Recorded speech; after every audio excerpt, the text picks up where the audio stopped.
first book of the Maccabees. Chapter 1.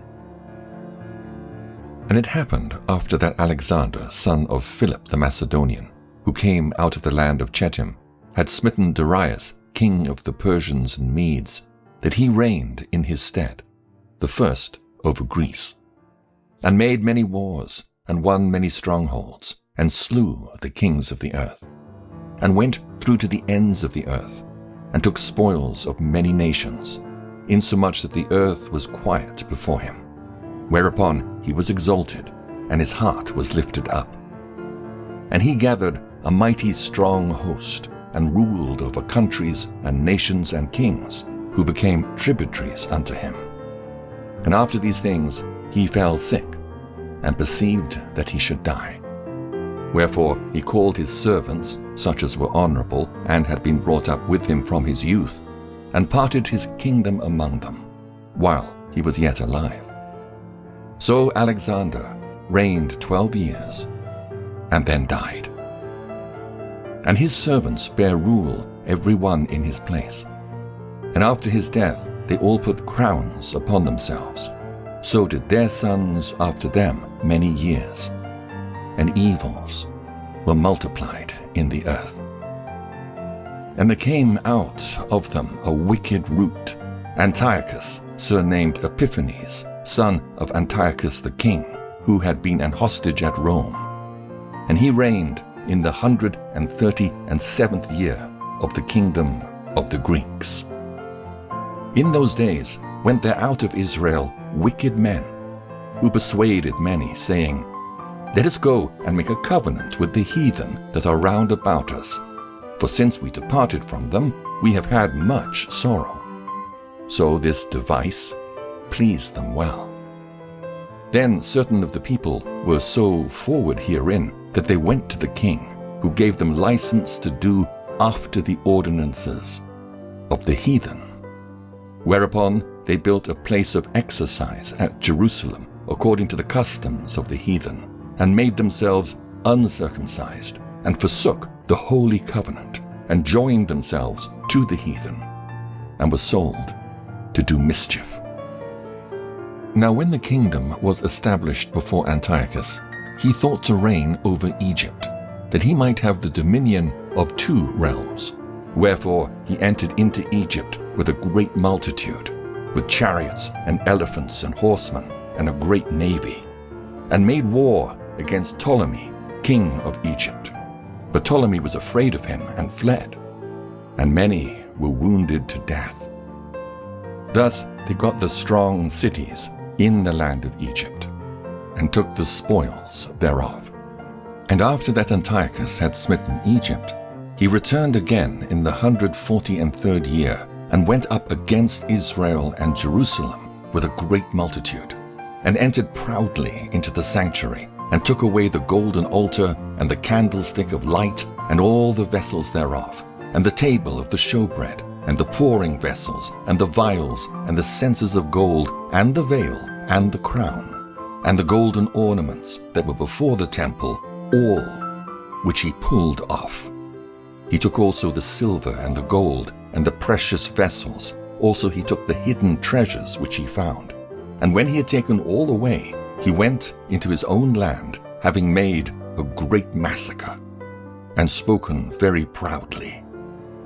Therefore there was a great mourning in Israel, in every place where they were, so that the princes and elders mourned. The virgins and the young men were made feeble, and the beauty of women was changed. Every bridegroom took up lamentation, and she that sat in the marriage chamber was in heaviness. The land also was moved for the inhabitants thereof, and all the house of Jacob was covered with confusion. And after 2 years fully expired, the king sent his chief collector of tribute unto the cities of Judah, who came unto Jerusalem with a great multitude, and spake peaceable words unto them. But all was deceit. For when they had given him credence, he fell suddenly upon the city, and smote it very sore, and destroyed much people of Israel. And when he had taken the spoils of the city, he set it on fire, and pulled down the houses and walls thereof on every side. But the women and children took they captive, and possessed the cattle. Then builded they the city of David with a great and strong wall and with mighty towers, and made it a stronghold for them. And they put therein a sinful nation, wicked men, and fortified themselves therein. They stored it also with armor and victuals. And when they had gathered together the spoils of Jerusalem, they laid them up there. And so they became a sore snare. For it was a place to lie in wait against the sanctuary, and an evil adversary to Israel. Thus they shed innocent blood on every side of the sanctuary, and defiled it, insomuch that the inhabitants of Jerusalem fled because of them, whereupon the city was made an habitation of strangers, and became strange to those that were born in her, and her own children left her. Her sanctuary was laid waste like a wilderness, her feasts were turned into mourning, her Sabbaths into reproach, her honor into contempt. As had been her glory, so was her dishonor increased, and her excellency was turned into mourning. Moreover, King Antiochus wrote to his whole kingdom that all should be one people, and everyone should leave his laws. So all the heathen agreed according to the commandment of the king. Yea, many also of the Israelites consented to his religion, and sacrificed unto idols, and profaned the Sabbath. For the king had sent letters by messengers unto Jerusalem and the cities of Judah, that they should follow the strange laws of the land, and forbid burnt offerings and sacrifice and drink offerings in the temple, and that they should profane the Sabbaths and festival days, and pollute the sanctuary and holy people, set up altars and groves and chapels of idols, and sacrifice swine's flesh and unclean beasts, that they should also leave their children uncircumcised, and make their souls abominable with all manner of uncleanness and profanation, to the end they might forget the law, and change all the ordinances. And whosoever would not do according to the commandment of the king, he said, he should die. In the selfsame manner wrote he to his whole kingdom, and appointed overseers over all the people, commanding the cities of Judah to sacrifice, city by city. Then many of the people were gathered unto them, to wit, every one that forsook the law. And so they committed evils in the land, and drove the Israelites into secret places, even wheresoever they could flee for succor. Now, the 15th day of the month Caslu, in the 145th year, they set up the abomination of desolation upon the altar, and builded idol altars throughout the cities of Judah on every side, and burnt incense at the doors of their houses and in the streets. And when they had rent in pieces the books of the law which they found, they burnt them with fire. And whosoever was found with any the book of the testament, or if any committed to the law, the king's commandment was that they should put him to death. Thus did they, by their authority, unto the Israelites every month, to as many as were found in the cities. Now, the 25th day of the month they did sacrifice upon the idol altar, which was upon the altar of God. At which time, according to the commandment, they put to death certain women that had caused their children to be circumcised. And they hanged the infants about their necks, and rifled their houses, and slew them that had circumcised them. Howbeit, many in Israel were fully resolved and confirmed in themselves not to eat any unclean thing. Wherefore, the rather to die, that they might not be defiled with meats, and that they might not profane the holy covenant. So then they died. And there was very great wrath upon Israel. Chapter 2. In those days arose Mattathias, the son of John, the son of Simeon, a priest of the sons of Jorib, from Jerusalem, and dwelt in Modin. And he had 5 sons, Johanan called Caddis, Simon called Thassi, Judas, who was called Maccabees, Eleazar called Avaran, and Jonathan, whose surname was Appas. And when he saw the blasphemies that were committed in Judah and Jerusalem, he said, Woe is me! Wherefore was I born to see this misery of my people and of the holy city, and to dwell there, when it was delivered into the hand of the enemy, and the sanctuary into the hand of strangers? Her temple is become as a man without glory. Her glorious vessels are carried away into captivity. Her infants are slain in the streets, her young men with the sword of the enemy. What nation hath not had a part in her kingdom, and gotten of her spoils? All her ornaments are taken away. Of a free woman she is become a bondslave. And behold, our sanctuary, even our beauty and our glory, is laid waste, and the Gentiles have profaned it. To what end therefore shall we live any longer? Then Mattathias and his sons rent their clothes, and put on sackcloth, and mourned very sore. In the meanwhile, the king's officers, such as compelled the people to revolt, came into the city of Modin to make them sacrifice. And when many of Israel came unto them, Mattathias also and his sons came together. Then answered the king's officers and said to Mattathias on this wise, Thou art a ruler, and an honorable and great man in this city, and strengthened with sons and brethren. Now therefore come thou first, and fulfill the king's commandment, like as all the heathen have done, yea, and the men of Judah also, and such as remain at Jerusalem. So shalt thou and thy house be in the number of the king's friends, and thou and thy children shall be honored with silver and gold, and many rewards.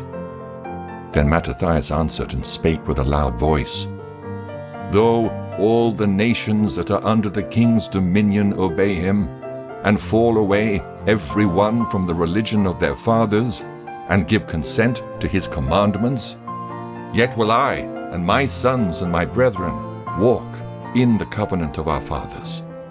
God forbid that we should forsake the law and the ordinances.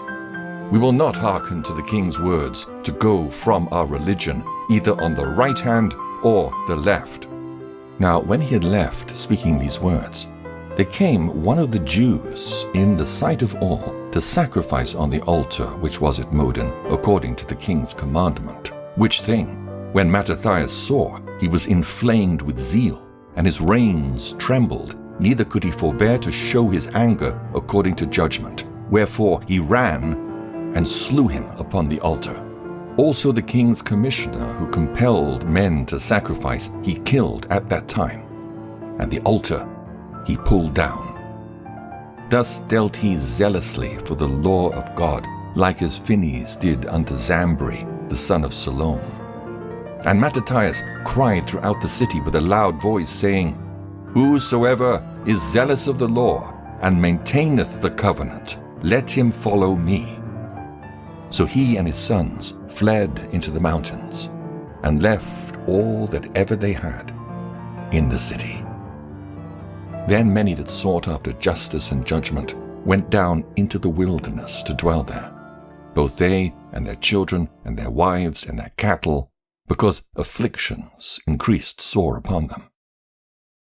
Now when it was told the king's servants and the host that was at Jerusalem in the city of David, that certain men who had broken the king's commandment were gone down into the secret places in the wilderness, they pursued after them with a great number. And having overtaken them, they camped against them, and made war against them on the Sabbath day. And they said unto them, Let that which ye have done hitherto suffice. Come forth, and do according to the commandment of the king, and ye shall live. But they said, We will not come forth, neither will we do the king's commandment to profane the Sabbath day. So then they gave them the battle with all speed. Howbeit they answered them not, neither cast they a stone at them, nor stopped the places where they lay hid, but said, "Let us die in our innocency. Heaven and earth will testify for us that ye put us to death wrongfully." So they rose up against them in battle on the Sabbath, and they slew them, with their wives and children and their cattle, to the number of 1,000 people. Now when Mattathias and his friends understood hereof, they mourned for them right sore. And one of them said to another, "If we all do as our brethren have done, and fight not for our lives and laws against the heathen, they will now quickly root us out of the earth." At that time therefore they decreed, saying, "Whosoever shall come to make battle with us on the Sabbath day, we will fight against him, neither will we die all as our brethren that were murdered in the secret places." Then came there unto him a company of Assyrians, who were mighty men of Israel, even all such as were voluntary devoted unto the law. Also all that fled for persecution joined themselves unto them, and were a stay unto them. So they joined their forces, and smote sinful men in their anger, and wicked men in their wrath. But the rest fled to the heathen for succor. Then Mattathias and his friends went round about and pulled down the altars, and what children soever they found within the coast of Israel uncircumcised, those they circumcised valiantly. They pursued also after the proud men, and the work prospered in their hand. So they recovered the law out of the hand of the Gentiles, and out of the hand of kings, neither suffered they the sinner to triumph. Now, when the time drew near that Mattathias should die, he said unto his sons, "Now hath pride and rebuke gotten strength, and the time of destruction, and the wrath of indignation. Now therefore, my sons, be ye zealous for the law, and give your lives for the covenant of your fathers. Call to remembrance what acts our fathers did in their time. So shall he receive great honor and an everlasting name. Was not Abraham found faithful in temptation, and it was imputed unto him for righteousness? Joseph, in the time of his distress, kept the commandment, and was made Lord of Egypt. Phinehas, our father, in being zealous and fervent, obtained the covenant of an everlasting priesthood. Jesus, for fulfilling the word, was made a judge in Israel. Caleb, for bearing witness before the congregation, received the heritage of the land. David, for being merciful, possessed the throne of an everlasting kingdom. Elias, for being zealous and fervent for the law, was taken up to heaven. Ananias, Azarias, and Misael, by believing, was saved out of the flame. Daniel, for his innocency, was delivered from the mouth of lions. And thus consider ye throughout all ages, that none that put their trust in him shall be overcome. Fear not then the words of a sinful man, for his glory shall be dung and worms. Today he shall be lifted up, and tomorrow he shall not be found, because he is returned into his dust, and his thought is come to nothing. Wherefore, ye my sons, be valiant, and show yourselves men in the behalf of the law, for by it shall ye obtain glory. And behold, I know that your brother Simon is a man of counsel. Give ear unto him alway. He shall be a father unto you. As for Judas Maccabeus, he hath been mighty and strong even from his youth up. Let him be your captain, and fight the battle of the people. Take also unto you all those that observe the law, and avenge ye the wrong of your people. Recompense fully the heathen, and take heed to the commandments of the law. So he blessed them, and was gathered to his fathers. And he died in the 146th year, and his sons buried him in the sepulchres of his fathers at Modin. And all Israel made great lamentation for him. Chapter 3. Then his son Judas, called Maccabees, rose up in his stead. And all his brethren helped him, and so did all they that held with his father. And they fought with cheerfulness the battle of Israel. So he gat his people great honor, and put on a breastplate as a giant, and girt his warlike harness about him, and he made battles, protecting the host with his sword. In his acts he was like a lion, and like a lion's whelp, roaring for his prey. For he pursued the wicked, and sought them out, and burnt up those that vexed his people. Wherefore the wicked shrunk for fear of him, and all the workers of iniquity were troubled, because salvation prospered in his hand. He grieved also many kings, and made Jacob glad with his acts, and his memorial is blessed forever.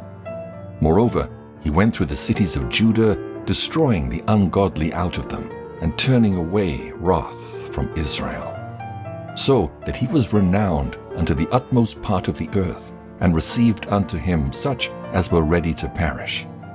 Then Apollonius gathered the Gentiles together, and a great host out of Samaria, to fight against Israel, which thing, when Judas perceived, he went forth to meet him.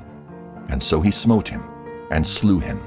Many also fell down slain, but the rest fled. Wherefore Judas took their spoils, and Apollonius' sword also, wherewith he fought all his life long. Now, when Seren, a prince of the army of Syria, heard say that Judas had gathered unto him a multitude and company of the faithful to go out with him to war, he said, I will get me a name and honor in the kingdom. For I will go fight with Judas and them that are with him, who despise the king's commandment. So he made him ready to go up. And there went with him a mighty host of the ungodly to help him, and to be avenged of the children of Israel. And when he came near to the going up of Bethoron, Judas went forth to meet him with a small company, who, when they saw the host coming to meet them, said unto Judas, How shall we be able, being so few, to fight against so great a multitude and so strong, seeing we are ready to faint with fasting all this day? Unto whom Judas answered, It is no hard matter for many to be shut up in the hands of a few, and with the God of heaven it is all one to deliver with a great multitude or a small company. For the victory of battle standeth not in the multitude of an host, but strength cometh from heaven. They that come up against us in much pride and iniquity to destroy us and our wives and our children, and to spoil us. But we fight for our lives and our laws. Wherefore the Lord himself will overthrow them before our face. And as for you, be ye not afraid of them. Now, as soon as he had left off speaking, he leapt suddenly upon them. And so Seren and his host were overthrown before him, and they pursued them from the going down of Bethoron unto the plain, where were slain about 800 men of them, and the residue fled into the land of the Philistines. Then began the fear of Judas and his brethren, and an exceeding great dread, to fall upon the nations round about them, insomuch as his fame came unto the king, and all nations talked of the battles of Judas. Now when King Antiochus heard these things, he was full of indignation. Wherefore he sent and gathered together all the forces of his realm, even a very strong army. He opened also his treasure, and gave his soldiers pay for a year, commanding them to be ready whensoever he should need them. Nevertheless, when he saw that the money of his treasures failed, and that the tributes in the country were small because of the dissension and plague which he had brought upon the land, in taking away the laws which had been of old time, he feared that he should not be able to bear the charges any longer, nor to have such gifts to give so liberally as he did before. For he had abounded above the kings that were before him. Wherefore, being greatly perplexed in his mind, he determined to go into Persia, there to take the tributes of the countries, and to gather much money. So he left Lysias, a nobleman, and one of the blood royal, to oversee the affairs of the king from the river Euphrates unto the borders of Egypt, and to bring up his son Antiochus until he came again. Moreover, he delivered unto him the half of his forces and the elephants, and gave him charge of all things that he would have done, as also concerning them that dwelt in Judah and Jerusalem, to wit that he should send an army against them to destroy and root out the strength of Israel and the remnant of Jerusalem, and to take away their memorial from that place, and that he should place strangers in all their quarters, and divide their land by lot. So the king took the half of the forces that remained, and departed from Antioch his royal city, the 147th year. And having passed the river Euphrates, he went through the high countries. Then Lysias chose Ptolemy, the son of Dorymenes, Nicanor, and Gorgias, mighty men of the king's friends, and with them he sent 40,000 footmen and 7,000 horsemen to go into the land of Judah and to destroy it, as the king commanded. So they went forth with all their power, and came and pitched by Emmaus in the plain country. And the merchants of the country, hearing the fame of them, took silver and gold very much, with servants, and came into the camp to buy the children of Israel for slaves. A power also of Syria and of the land of the Philistines joined themselves unto them. Now when Judas and his brethren saw that the miseries were multiplied, and that the forces did encamp themselves in their borders, for they knew how the king had given commandment to destroy the people and utterly abolish them, they said one to another, Let us restore the decayed fortune of our people, and let us fight for our people and the sanctuary. Then was the congregation gathered together, that they might be ready for battle, and that they might pray and ask mercy and compassion. Now Jerusalem lay void as a wilderness. There was none of her children that went in or out. The sanctuary also was trodden down. Aliens kept the stronghold. The heathen had their habitation in that place, and joy was taken from Jacob, and the pipe with the harp ceased. Wherefore the Israelites assembled themselves together, and came to Maspha over against Jerusalem, for in Maspha was the place where they prayed aforetime in Israel. Then they fasted on that day, and put on sackcloth, and cast ashes upon their heads, and rent their clothes, and laid open the book of the law, wherein the heathen had sought to paint the likeness of their images. They brought also the priest's garments, and the firstfruits, and the tithes, and the Nazarites they stirred up, who had accomplished their days. Then cried they with a loud voice toward heaven, saying, What shall we do with these? And whither shall we carry them away?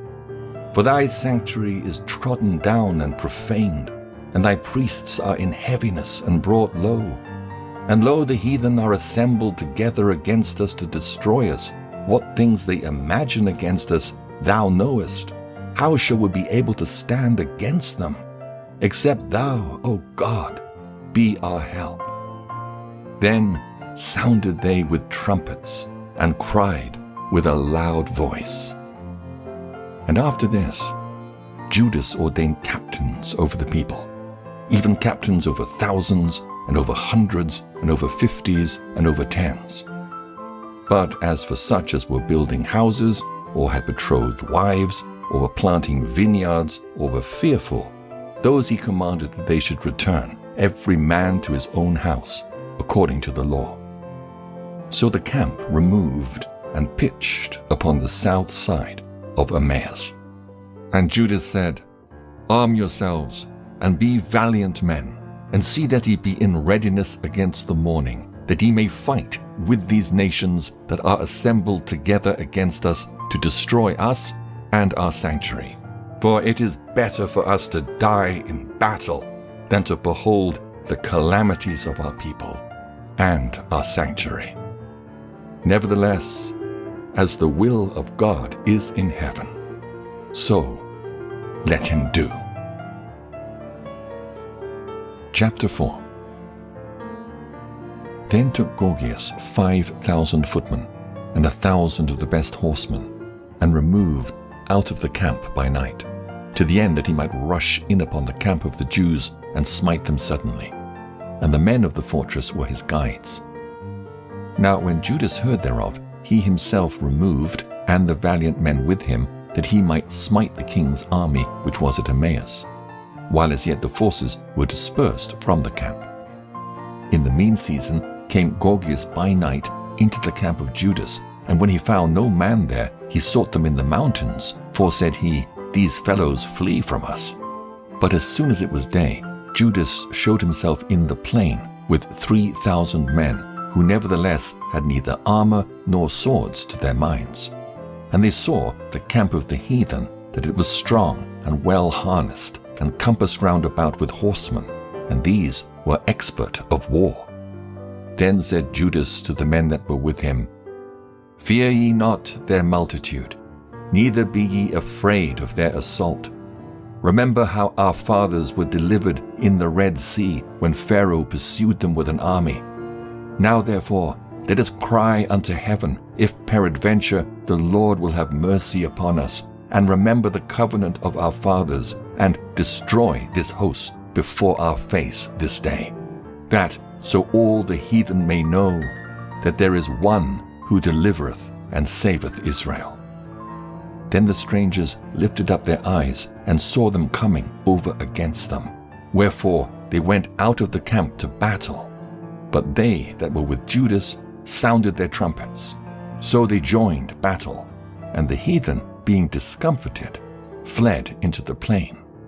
Howbeit all the hindmost of them were slain with the sword, for they pursued them unto Gazara, and into the plains of Idumea and Azotus and Jamnia, so that there were slain of them upon 3,000 men. This done, Judas returned again with his host from pursuing them, and he said to the people, Be not greedy of the spoil, inasmuch as there is a battle before us, and Gorgias and his host are here by us in the mountain. But stand ye now against our enemies, and overcome them, and after this ye may boldly take the spoils. As Judas was yet speaking these words, there answered a part of them looking out of the mountain, who, when they perceived that the Jews had put their host to flight, and were burning the tents, for the smoke that was seen declared what was done. When therefore they perceived these things, they were sore afraid, and seeing also the host of Judas in the plain ready to fight, they fled every one into the land of strangers. Then Judas returned to spoil the tents, where they got much gold and silver, and blue silk, and purple of the sea, and great riches. After this they went home, and sung a song of thanksgiving, and praised the Lord in heaven, because it is good, because his mercy endureth forever. Thus Israel had a great deliverance that day. Now all the strangers that had escaped came and told Lysias what had happened, who, when he heard thereof, was confounded and discouraged, because neither such things as he would were done unto Israel, nor such things as the king commanded him were come to pass. The next year, therefore, following, Lysias gathered together 70,000 choice men of foot, and 5,000 horsemen, that he might subdue them. So they came to Idumea, and pitched their tents at Bethsura. And Judas met them with 10,000 men. And when he saw that mighty army, he prayed and said, Blessed art thou, O Saviour of Israel, who didst quell the violence of the mighty man by the hand of thy servant David, and gavest the host of strangers into the hands of Jonathan the son of Saul and his armor-bearer. Shut up this army in the hand of thy people Israel, and let them be confounded in their power and horsemen. Make them to be of no courage, and cause the boldness of their strength to fall away, and let them quake at their destruction.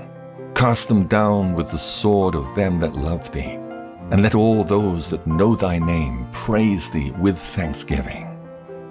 So they joined battle, and there was slain of the host of Lysias about 5,000 men. Even before them were they slain. Now when Lysias saw his army put to flight, and the manliness of Judas's soldiers, and how they were ready either to live or die valiantly, he went into Antiochia and gathered together a company of strangers, and having made his army greater than it was, he purposed to come again into Judea. Then said Judas and his brethren, Behold, our enemies are discomfited. Let us go up to cleanse and dedicate the sanctuary. Upon this, all the host assembled themselves together and went up into Mount Sion. And when they saw the sanctuary desolate, and the altar profaned, and the gates burned up, and shrubs growing in the courts as in a forest or in one of the mountains, yea, and the priests' chambers pulled down, they rent their clothes and made great lamentation, and cast ashes upon their heads, and fell down flat to the ground upon their faces, and blew an alarm with the trumpets, and cried toward heaven. Then Judas appointed certain men to fight against those that were in the fortress, until he had cleansed the sanctuary. So he chose priests of blameless conversation, and such as had pleasure in the law, who cleansed the sanctuary, and bare out the defiled stones into an unclean place. And when, as they had consulted what to do with the altar of burnt offerings, which was profaned, they thought it best to pull it down, lest it should be a reproach to them, because the heathen had defiled it. Wherefore they pulled it down, and laid up the stones in the mountain of the temple in a convenient place, until there should come a prophet to show what should be done with them. Then they took whole stones according to the law, and built a new altar according to the former, and made up the sanctuary and the things that were within the temple, and hallowed the courts. They made also new holy vessels, and into the temple they brought the candlestick, and the altar of burnt offerings, and of incense, and the table. And upon the altar they burned incense, and the lamps which were upon the candlestick they lighted, that they might give light in the temple. Furthermore, they set the loaves upon the table, and spread out the veils, and finished all the works which they had begun to make. Now in the 25th day of the 9th month, which is called the month Caslu, in the 148th year, they rose up betimes in the morning, and offered sacrifice according to the law upon the new altar of burnt offerings which they had made. Look at what time and what day the heathen had profaned it, even in that it was dedicated with songs and citherns and harps and cymbals. Then all the people fell upon their faces, worshipping and praising the God of heaven, who had given them good success. And so they kept the dedication of the altar 8 days, and offered burnt offerings with gladness, and sacrificed the sacrifice of deliverance and praised. They decked also the forefront of the temple with crowns of gold and with shields, and the gates and the chambers they renewed, and hanged doors upon them. Thus was there very great gladness among the people, for that the reproach of the heathen was put away. Moreover, Judas and his brethren, with the whole congregation of Israel, ordained that the days of the dedication of the altar should be kept in their season from year to year by the space of 8 days, from the 25th day of the month Caslu, with mirth and gladness. At that time also they builded up the Mount Sion, with high walls and strong towers round about, lest the Gentiles should come and tread it down, as they had done before. And they set there a garrison to keep it, and fortified Bethsura to preserve it, that the people might have a defense against Idumea. Chapter 5. Now when the nations round about heard that the altar was built, and the sanctuary renewed as before, it displeased them very much.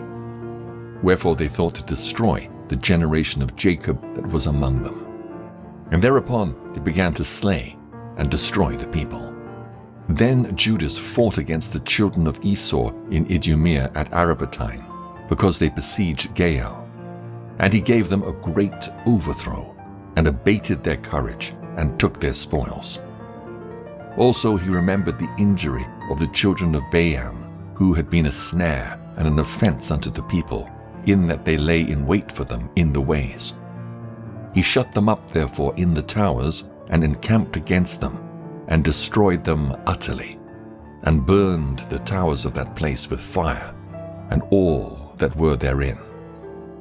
Afterward he passed over to the children of Ammon, where he found a mighty power and much people, with Timotheus their captain. So he fought many battles with them, till at length they were discomfited before him, and he smote them. And when he had taken Jazer with the towns belonging thereto, he returned into Judea. Then the heathen that were at Galiad assembled themselves together against the Israelites that were in their quarters to destroy them. But they fled to the fortress of Dathema, and sent letters unto Judas and his brethren. The heathen that are round about us are assembled together against us to destroy us, and they're preparing to come and take the fortress whereunto we are fled, Timotheus being captain of their host. Come now therefore, and deliver us from their hands, for many of us are slain. Yea, all our brethren that were in the places of Tobi are put to death. Their wives and their children also they have carried away captives, and borne away their stuff, and they have destroyed there about 1,000 men. While these letters were yet reading, behold, there came other messengers from Galilee with their clothes rent, who reported on this wise, and said, They of Ptolemais and of Tyrus and Sidon, and all Galilee of the Gentiles, are assembled together against us to consume us. Now when Judas and the people heard these words, there assembled a great congregation together to consult what they should do for their brethren that were in trouble and assaulted of them. Then said Judas unto Simon his brother, Choose thee out men, and go and deliver thy brethren that are in Galilee. For I and Jonathan my brother will go into the country of Gilead. So he left Joseph the son of Zacharias and Azarias captains of the people, with the remnant of the host in Judea to keep it. Unto whom he gave commandment, saying, Take ye the charge of this people, and see that ye make not war against the heathen until the time that we come again. Now unto Simon were given 3,000 men to go into Galilee, and unto Judas 8,000 men for the country of Gilead. Then went Simon into Galilee, where he fought many battles with the heathen, so that the heathen were discomfited by him. And he pursued them unto the gate of Ptolemais, and there were slain of the heathen about 3,000 men, whose spoils he took. And those that were in Galilee and Arbatis, with their wives and their children, and all they had, took he away with them, and brought them into Judea with great joy. Judas Maccabees also and his brother Jonathan went over Jordan, and travelled 3 days' journey into the wilderness, where they met with the Nabathites, who came unto them in a peaceable manner, and told them everything that had happened to their brethren in the land of Gilead, and how that many of them were shut up in Bosra, and Bosor, and Alima, Casphor, Maked, and Karnaim.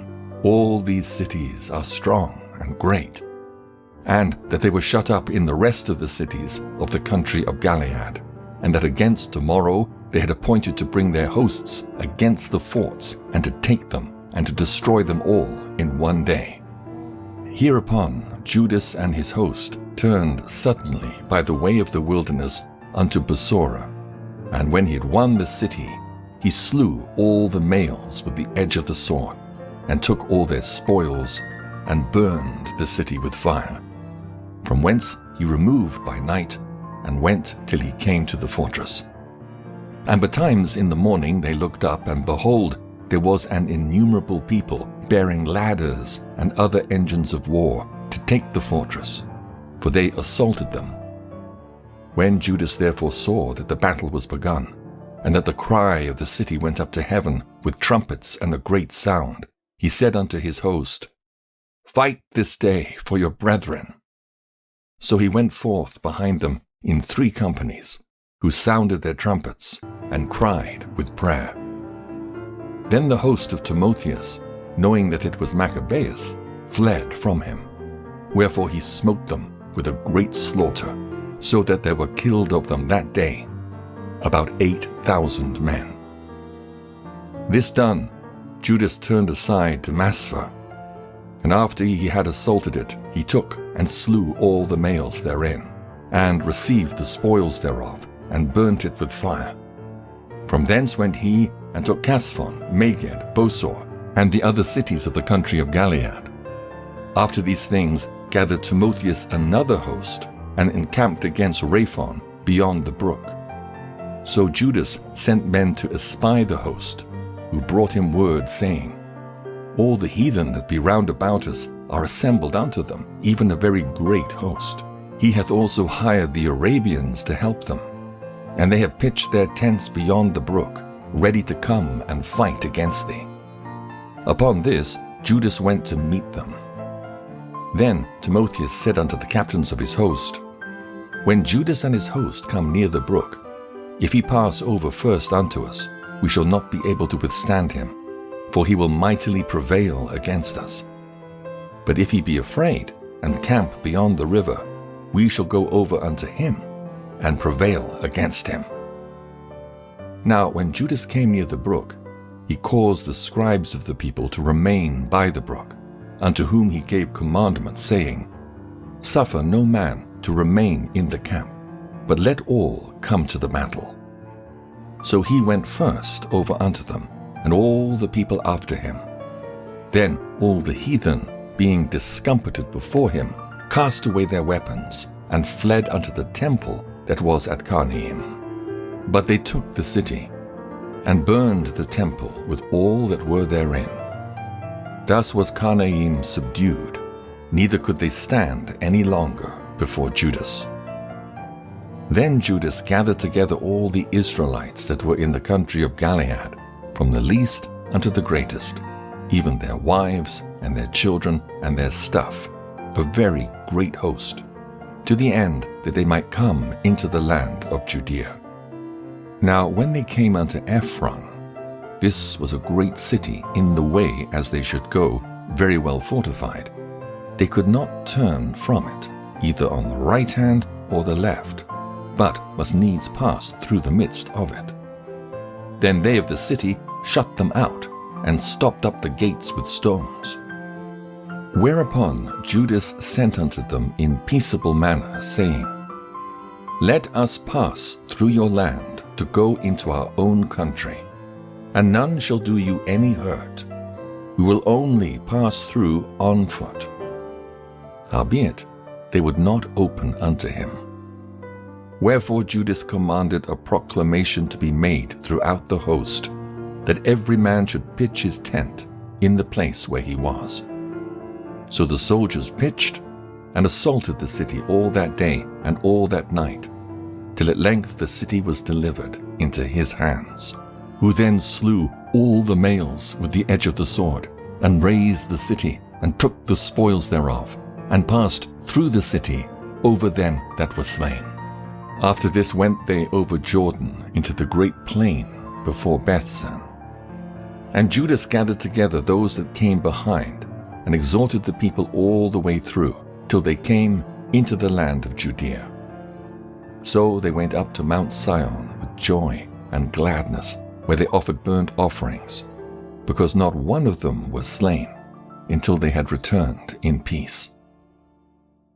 Now, what time as Judas and Jonathan were in the land of Gilead, and Simon his brother in Galilee before Ptolemais, Joseph the son of Zacharias and Azarias, captains of the garrisons, heard of the valiant acts and warlike deeds which they had done. Wherefore they said, Let us also get us a name, and go fight against the heathen that are round about us."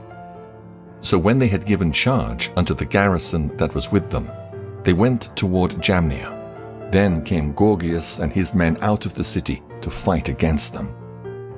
And so it was that Joseph and Azarus were put to flight, and pursued unto the borders of Judea.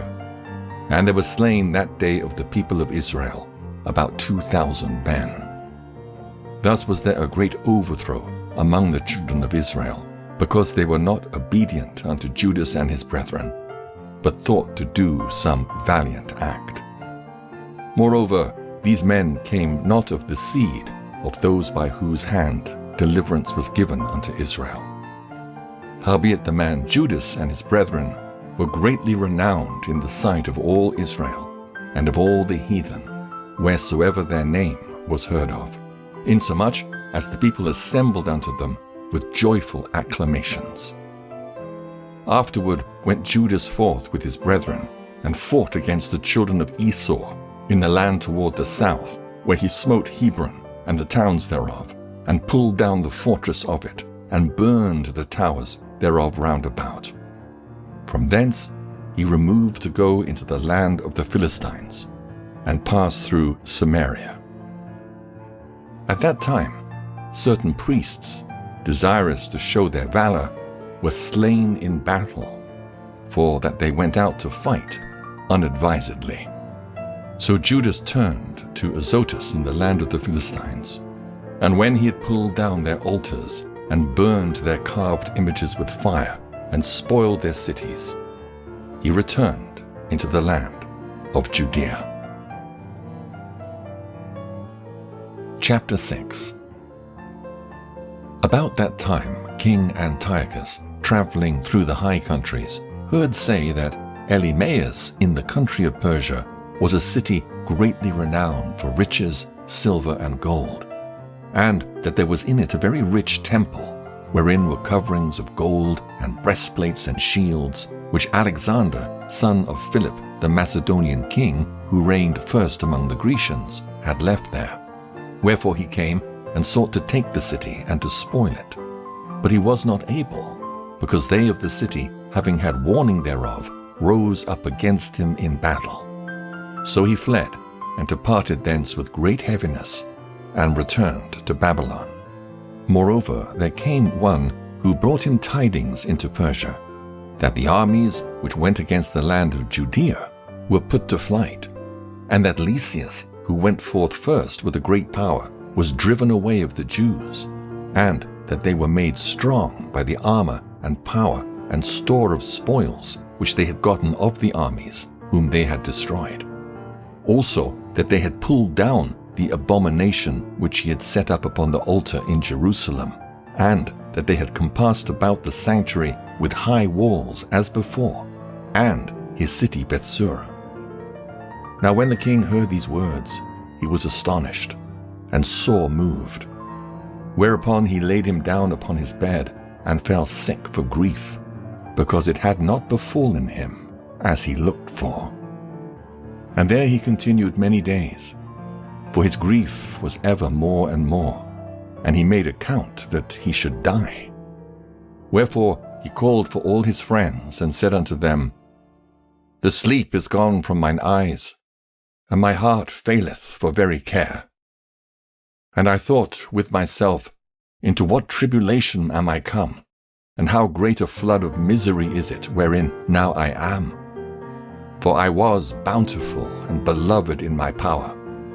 But now I remember the evils that I did at Jerusalem, and that I took all the vessels of gold and silver that were therein, and sent to destroy the inhabitants of Judea without a cause.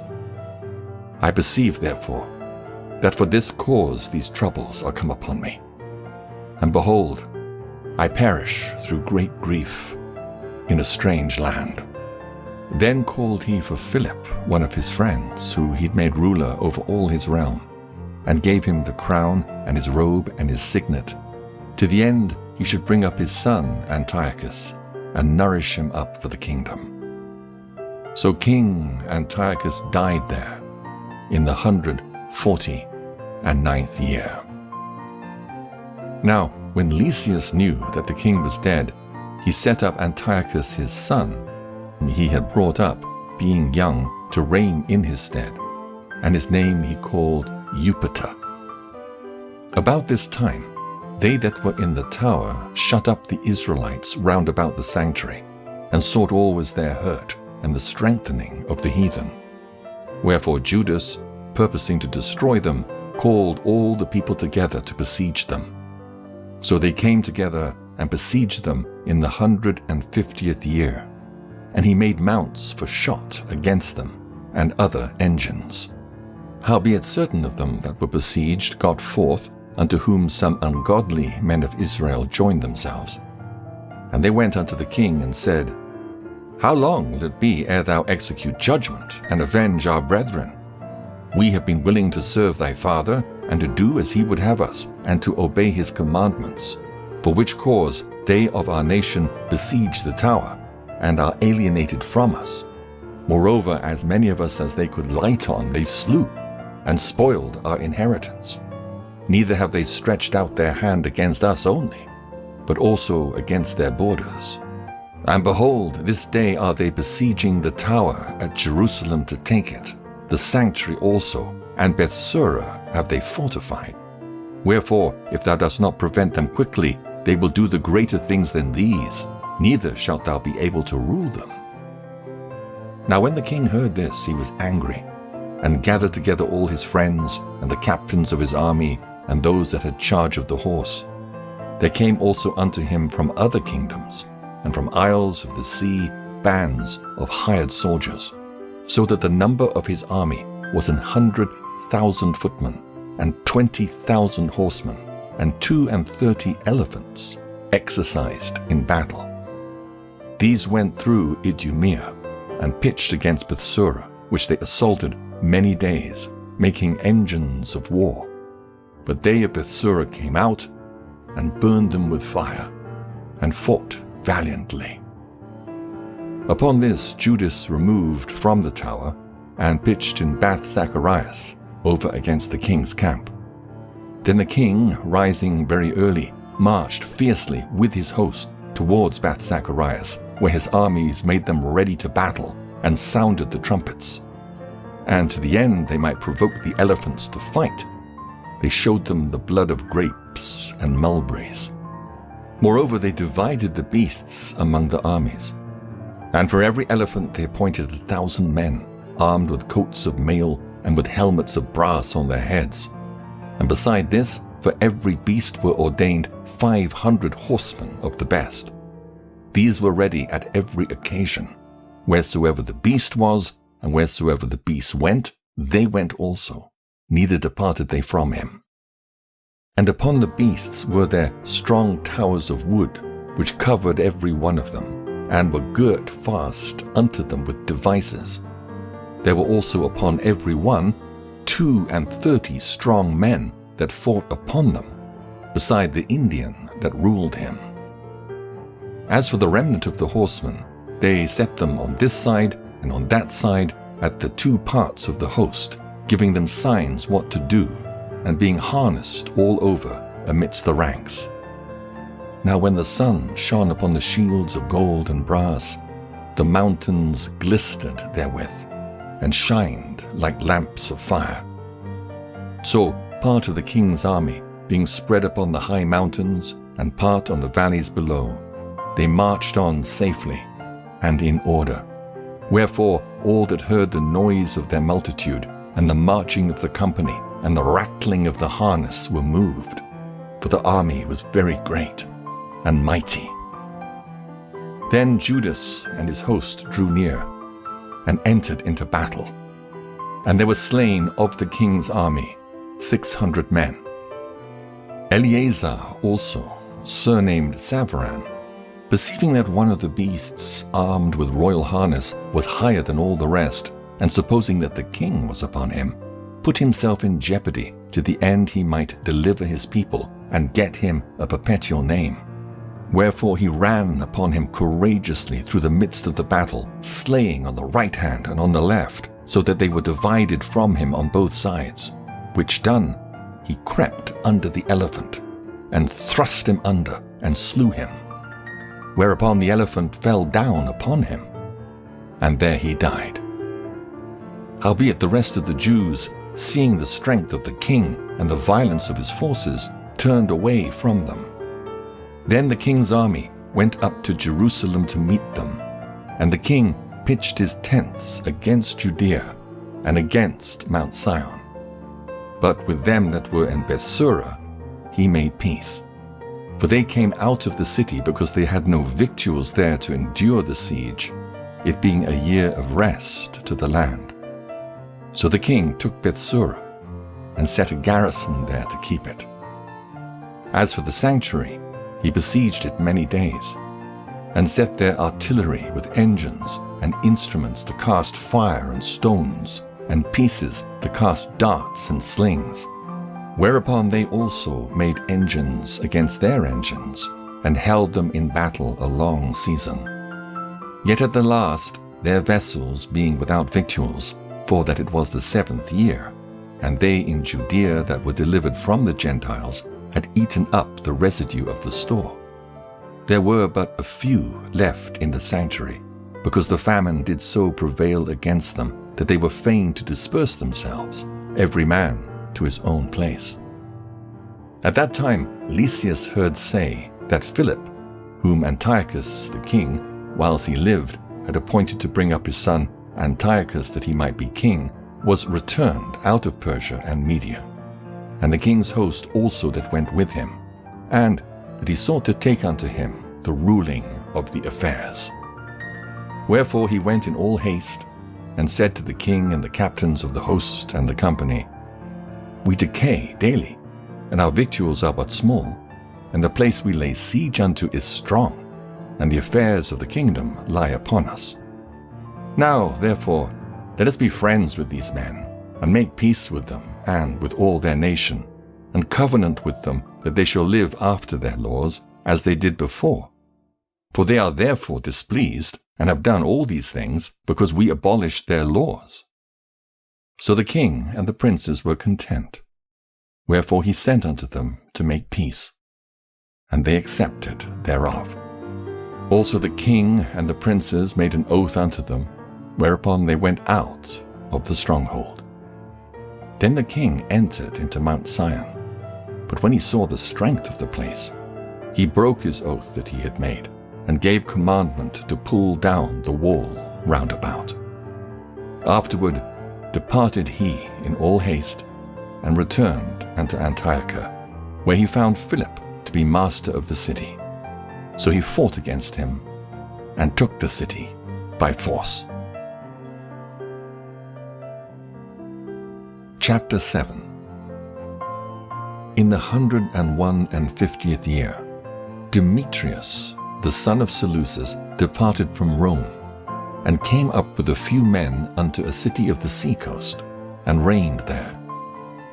And as he entered into the palace of his ancestors, so it was that his forces had taken Antiochus and Lysias to bring them unto him. Wherefore when he knew it, he said, Let me not see their faces. So his host slew them. Now when Demetrius was set upon the throne of his kingdom, there came unto him all the wicked and ungodly men of Israel, having Alchemus, who was desirous to be high priest, for their captain. And they accused the people to the king, saying, Judas and his brethren have slain all thy friends, and driven us out of our own land.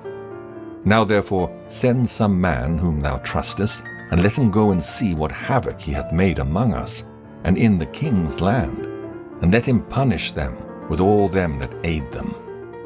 Then the king chose Bacchides, a friend of the king, who ruled beyond the flood, and was a great man in the kingdom, and faithful to the king. And him he sent with that wicked Alchemus, whom he made high priest, and commanded that he should take vengeance on the children of Israel.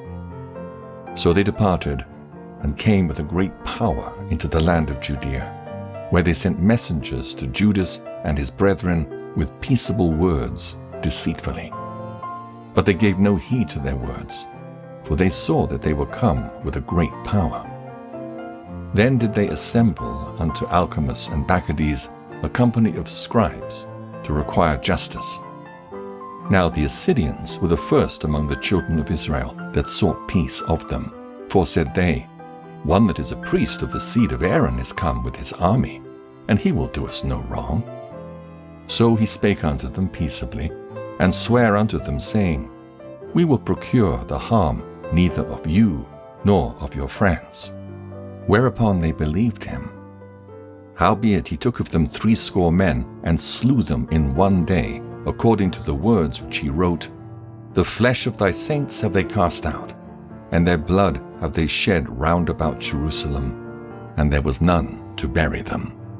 Wherefore the fear and dread of them fell upon all the people, who said, There is neither truth nor righteousness in them, for they have broken the covenant and oath that they made. After this removed Bacchides from Jerusalem, and pitched his tents in Bezeth, where he sent and took many of the men that had forsaken him, and certain of the people also. And when he had slain them, he cast them into the great pit. Then committed he the country to Alcimus, and left him a power to aid him. So Bacchides went to the king, but Alcimus contended for the high priesthood. And unto him resorted all such as troubled the people, who, after they had gotten the land of Judah into their power, did much hurt in Israel. Now when Judas saw all the mischief that Alcimus and his company had done among the Israelites, even above the heathen, he went out into all the coasts of Judea round about, and took vengeance of them that had revolted from him, so that they durst no more go forth into the country. On the other side, when Alcimus saw that Judas and his company had gotten the upper hand, and knew that he was not able to abide their force, he went again to the king, and said all the worst of them that he could. Then the king sent Nicanor, one of his honorable princes, a man that bare deadly hate unto Israel, with commandment to destroy the people. So Nicanor came to Jerusalem with a great force, and sent unto Judas and his brethren deceitfully with friendly words, saying, Let there be no battle between me and you. I will come with a few men, that I may see you in peace. He came therefore to Judas, and they saluted one another peaceably. Howbeit the enemies were prepared to take away Judas by violence, which thing, after it was known to Judas, to wit, that he came unto him with deceit, he was sore afraid of him, and would see his face no more. Nicanor also, when he saw that his counsel was discovered, went out to fight against Judas beside Caphasalama, where there were slain of Nicanor's side about 5,000 men, and the rest fled into the city of David. After this went Nicanor up to Mount Sion, and there came out of the sanctuary certain of the priests and certain of the elders of the people to salute him peaceably, and to show him the burnt sacrifice that was offered for the king. But he mocked them, and laughed at them, and abused them shamefully, and spake proudly, and sware in his wrath, saying, Unless Judas and his host be now delivered into my hands, if ever I come again in safety, I will burn up this house. And with that he went out in a great rage. Then the priests entered in, and stood before the altar and the temple, weeping and saying, Thou, O Lord, didst choose this house to be called by thy name, and to be a house of prayer and petition for thy people. Be avenged of this man and his host, and let them fall by the sword. Remember their blasphemies, and suffer them not to continue any longer. So Nicanor went out of Jerusalem, pitched his tents in Beth-horon, where an host out of Syria met him. But Judas pitched in Edassa with 3,000 men. And there he prayed, saying, O Lord, when they that were sent from the king of the Assyrians blasphemed, thine angel went out, and smote 185,000 of them. Even so, destroy thou this host before us this day, that the rest may know that he hath spoken blasphemously against thy sanctuary. and judge thou him according to his wickedness. So the 13th day of the month Adar, the hosts joined battle. But Nicanor's host was discomfited, and he himself was first slain in the battle. Now when Nicanor's host saw that he was slain, they cast away their weapons and fled. Then they pursued after them a day's journey from Adasa unto Gazara, sounding an alarm after them with their trumpets.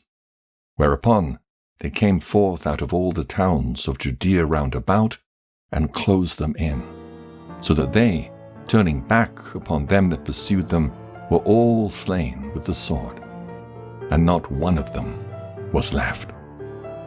Afterwards they took the spoils and the prey, and smote off Nicanor's head, and his right hand, which he stretched out so proudly, and brought them away and hanged them up toward Jerusalem. For this cause the people rejoiced greatly, and they kept that day a day of great gladness. Moreover, they ordained to keep yearly this day, being the 13th of Adar. Thus the land of Judah was in rest a little while. Chapter 8. Now Judas had heard of the Romans, that they were mighty and valiant men, and such as would lovingly accept all that joined themselves unto them, and make a league of amity with all that came unto them, and that they were men of great valor. It was told him also of their wars and noble acts which they had done among the Galatians, and how they had conquered them and brought them under tribute, and what they had done in the country of Spain for the winning of the mines of the silver and gold which is there, and that by their policy and patience they had conquered all the place, though it were very far from them. And the kings also that came against them from the uttermost part of the earth, till they had discomfited them, and given them a great overthrow, so that the rest did give them tribute every year. Besides this, how they had discomfited in battle Philip, and Perseus, king of the Kittims, with others that lifted up themselves against them, and had overcome them. How also Antiochus, the great king of Asia, that came against them in battle, having 120 elephants, with horsemen and chariots, and a very great army, was discomfited by them. And how they took him alive, and covenanted that he and such as reigned after him should pay a great tribute, and give hostages, and that which was agreed upon. And the country of India, and Media, and Lydia, and of the goodliest countries, which they took of him, and gave to King Eumenes. Moreover, how the Grecians had determined to come and destroy them, and that they, having knowledge thereof, sent against them a certain captain, and fighting with them, slew many of them, and carried away captives their wives and their children, and spoiled them, and took possession of their lands, and pulled down their strongholds, and brought them to be servants unto this day. It was told him besides how they destroyed and brought under their dominion all other kingdoms and isles that at any time resisted them. But with their friends, and such as relied upon them, they kept amity, and that they had conquered kingdoms both far and nigh, insomuch in all that heard of their name were afraid of them. Also that whom they would help to a kingdom, those reign, and whom again they would, they displace. Finally, that they were greatly exalted. Yet, for all this, none of them wore a crown, or was clothed in purple to be magnified thereby. Moreover, how they had made for themselves a senate house, wherein 320 men sat in council daily, consulting alway for the people, to the end they might be well ordered. And that they committed their government to one man every year, who ruled over all their country, and that all were obedient to that one, and that there was neither envy nor emulation among them. In consideration of these things, Judas chose Eupolemus the son of John the son of Achos, and Jason the son of Eleazar, and sent them to Rome, to make a league of amity and confederacy with them, and to entreat them that they should take the yoke from them, for they saw that the kingdom of the Grecians did oppress Israel with servitude. They went therefore to Rome, which was a very great journey, and came to the Senate, where they spake and said, Judas Maccabeus with his brethren, and the people of the Jews, have sent us unto you to make a confederacy and peace with you, and that we might be registered your confederates and friends. So that matter pleased the Romans well. And this is the copy of the epistle which the Senate wrote back again in tables of brass and sent to Jerusalem, that there they might have by them a memorial of peace and confederacy. Good success be to the Romans and to the people of the Jews, by sea and by land forever. The sword also and enemy be far from them. If there come first any war upon the Romans or any of their confederates throughout all their dominion, the people of the Jews shall help them, as the time shall be appointed, with all their heart. Neither shall they give anything unto them that make war upon them, or aid them with victuals, weapons, money, or ships, as it hath seemed good unto the Romans. But they shall keep their covenants, without taking anything therefore. In the same manner also, if war come first upon the nation of the Jews, the Romans shall help them with all their heart, according as the time shall be appointed them. Neither shall victuals be given to them that take part against them, or weapons, or money, or ships, as it hath seemed good to the Romans. But they shall keep their covenants, and that without deceit. According to these articles did the Romans make a covenant with the people of the Jews. Howbeit, if hereafter the one party or the other shall think to meet or add or diminish anything, they may do it at their pleasures. And whatsoever they shall add or take away shall be ratified. And as touching the evils that Demetrius doeth to the Jews, we have written unto him, saying, Wherefore thou made thy yoke heavy upon our friends and confederates the Jews? If therefore they complain any more against thee, we will do them justice, and fight with thee by sea and by land. Chapter 9.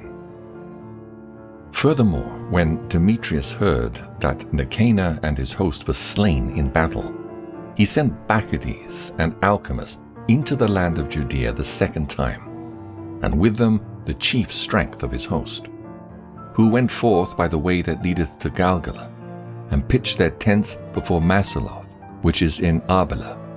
And after they had won it, they slew much people. Also the first month of the 152nd year they encamped before Jerusalem, from whence they removed and went to Berea, with 20,000 footmen and 2,000 horsemen. Now Judas had pitched his tents at Eleasa, and 3,000 chosen men with him, who, seeing the multitude of the other army to be so great, were sore afraid. Whereupon many conveyed themselves out of the host, insomuch as abode of them no more but 800 men. When Judas therefore saw that his host slipped away, and that the battle pressed upon him, he was sore troubled in mind, and much distressed, for that he had no time to gather them together. Nevertheless, unto them that remained he said, Let us arise, and go up against our enemies, if peradventure we may be able to fight with them. But they dehorted him, saying, We shall never be able. Let us now rather save our lives, and hereafter we will return with our brethren, and fight against them, for we are but few. Then Judas said, God forbid that I should do this thing, and flee away from them. If our time be come, let us die manfully for our brethren, and let us not stain our honor. With that, the host of Bacchides removed out of their tents, and stood over against them, their horsemen being divided into 2 troops, and their slingers and archers going before the host, and they that marched in the forward were all mighty men. As for Bacchides, he was in the right wing. So the host drew near on the 2 parts, and sounded their trumpets.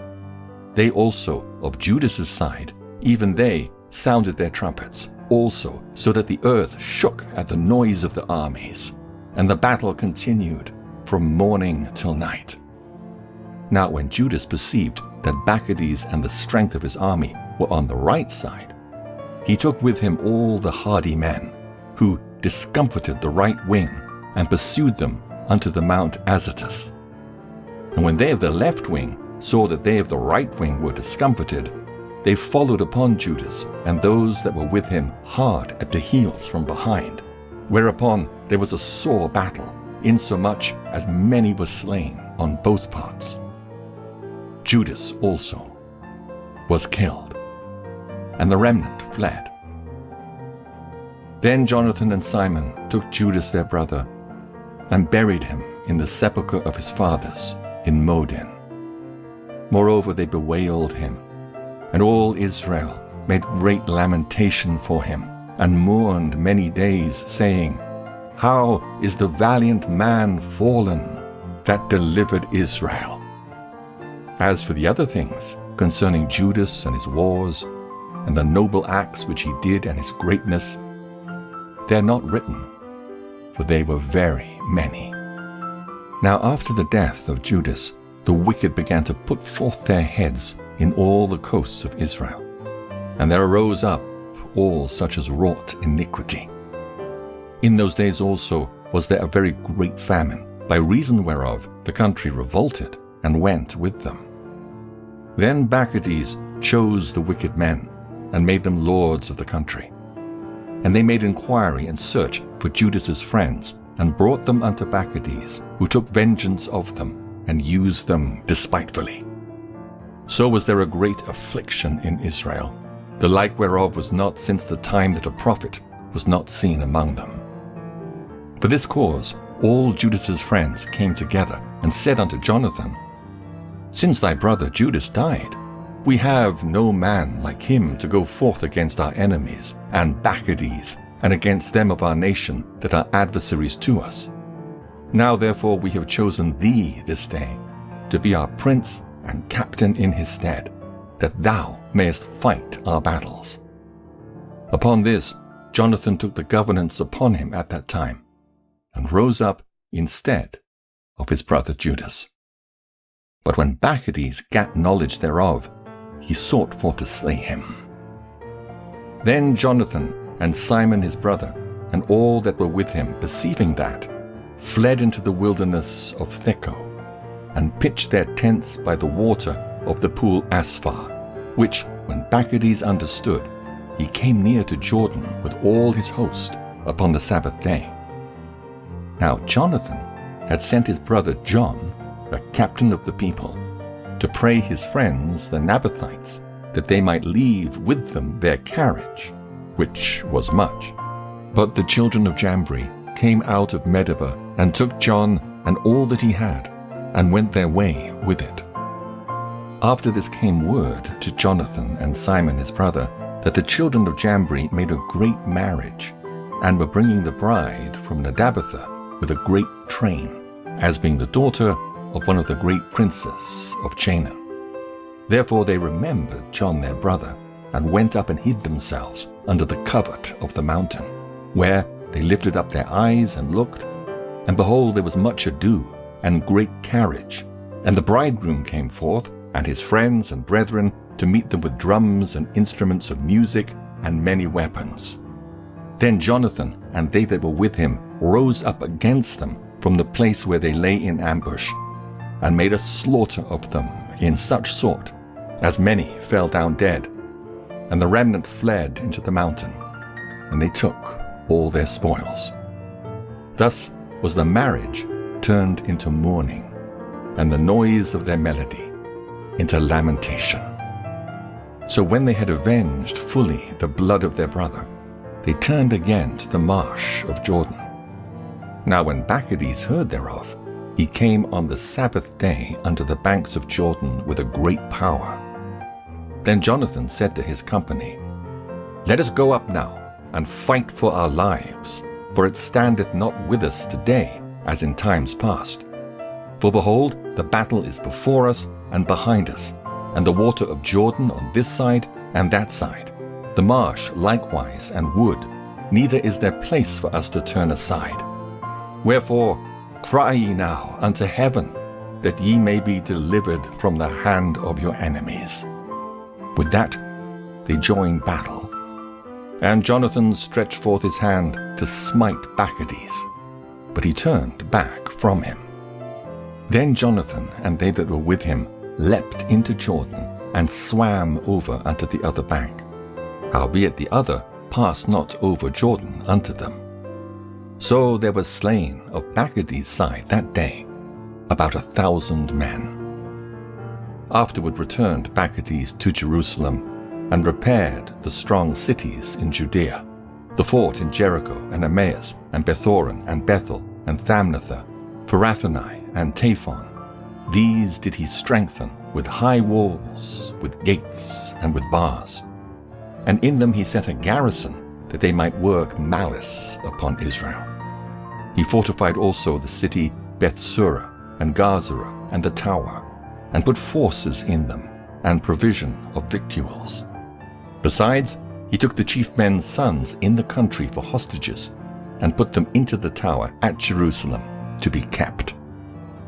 Moreover, in the 153rd year, in the 2nd month, Alcimus commanded that the wall of the inner court of the sanctuary should be pulled down. He pulled down also the works of the prophets. And as he began to pull down, even at that time was Alcimus plagued, and his enterprises hindered, for his mouth was stopped, and he was taken with a palsy, so that he could no more speak anything, nor give order concerning his house. So Alcimus died at that time with great torment. Now when Maccabees saw that Alcimus was dead, he returned to the king, whereupon the land of Judea was in rest 2 years. Then all the ungodly men held a council, saying, Behold, Jonathan and his company are at ease, and dwell without care. Now therefore we will bring Maccabees hither, who shall take them all in one night. So they went and consulted with him. Then removed he, and came with a great host, and sent letters privily to his adherents in Judea, that they should take Jonathan and those that were with him. Howbeit they could not, because their counsel was known unto them. Wherefore they took of the men of the country that were authors of that mischief about 50 persons, and slew them.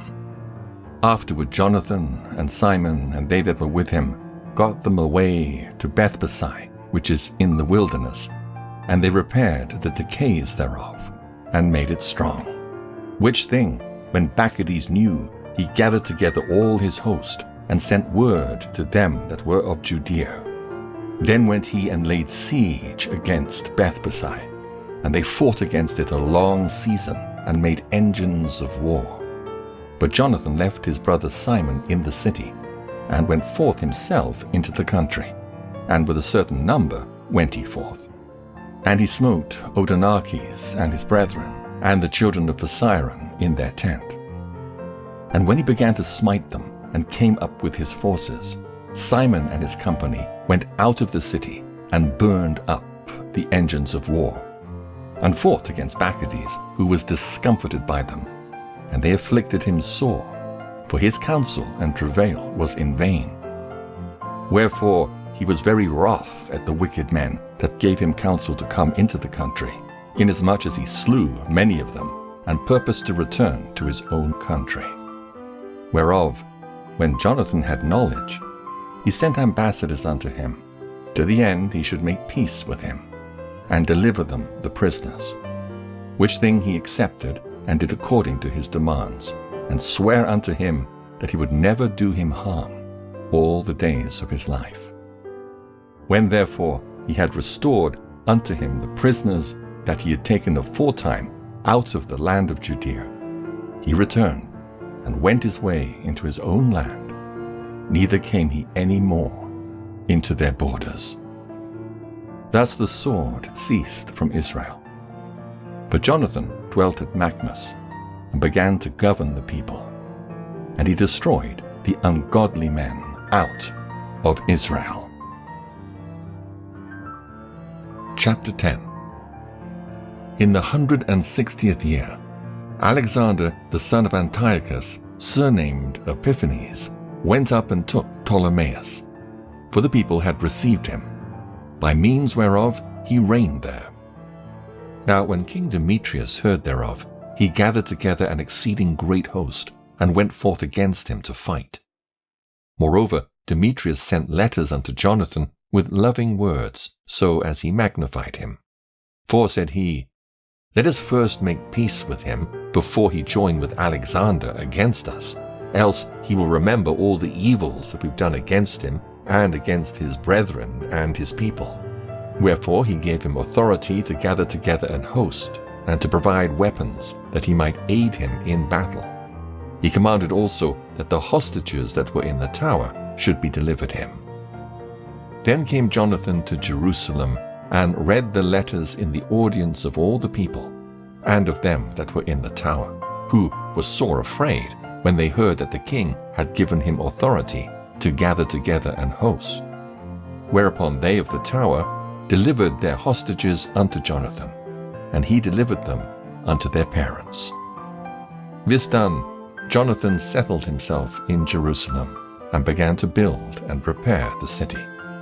And he commanded the workmen to build the walls and the Mount Zion and about with square stones for fortification. And they did so. Then the strangers that were in the fortresses which Maccabees had built fled away, insomuch as every man left his place and went into his own country. Only at Bethsura certain of those that had forsaken the law and the commandments remained still, for it was their place of refuge. Now, when King Alexander had heard what promises Demetrius had sent unto Jonathan, when also it was told him of the battles and noble acts which he and his brethren had done, and of the pains that they had endured, he said, Shall we find such another man? Now, therefore, we will make him our friend and confederate. Upon this he wrote a letter, and sent it unto him, according to these words, saying, King Alexander, to his brother Jonathan sendeth greeting. We have heard of thee, that thou art a man of great power, and meet to be our friend. Wherefore now this day we ordain thee to be the high priest of thy nation, and to be called the king's friend. And therewithal he sent him a purple robe and a crown of gold, and require thee to take our part, and keep friendship with us. So in the 7th month of the 160th year, at the Feast of the Tabernacles, Jonathan put on the holy robe, and gathered together forces, and provided much armor. Whereof when Demetrius heard, he was very sorry, and said, What have we done, that Alexander hath prevented us in making amity with the Jews to strengthen himself? I also will write unto them words of encouragement, and promise them dignities and gifts, that I may have their aid. He sent unto them therefore to this effect, King Demetrius unto the people of the Jews sendeth greeting. Whereas ye have kept covenants with us, and continued in our friendship, not joining yourselves with our enemies, we have heard hereof, and are glad. Wherefore now continue ye still to be faithful unto us, and we will well recompense you for the things ye do in our behalf, and will grant you many immunities, and give you rewards. And now do I free you, and for your sake I release all the Jews from tributes, and from customs of salt, and from crown taxes, and from that which appertaineth unto me, to receive for the 3rd part of the seed, and the half of the fruit of the trees.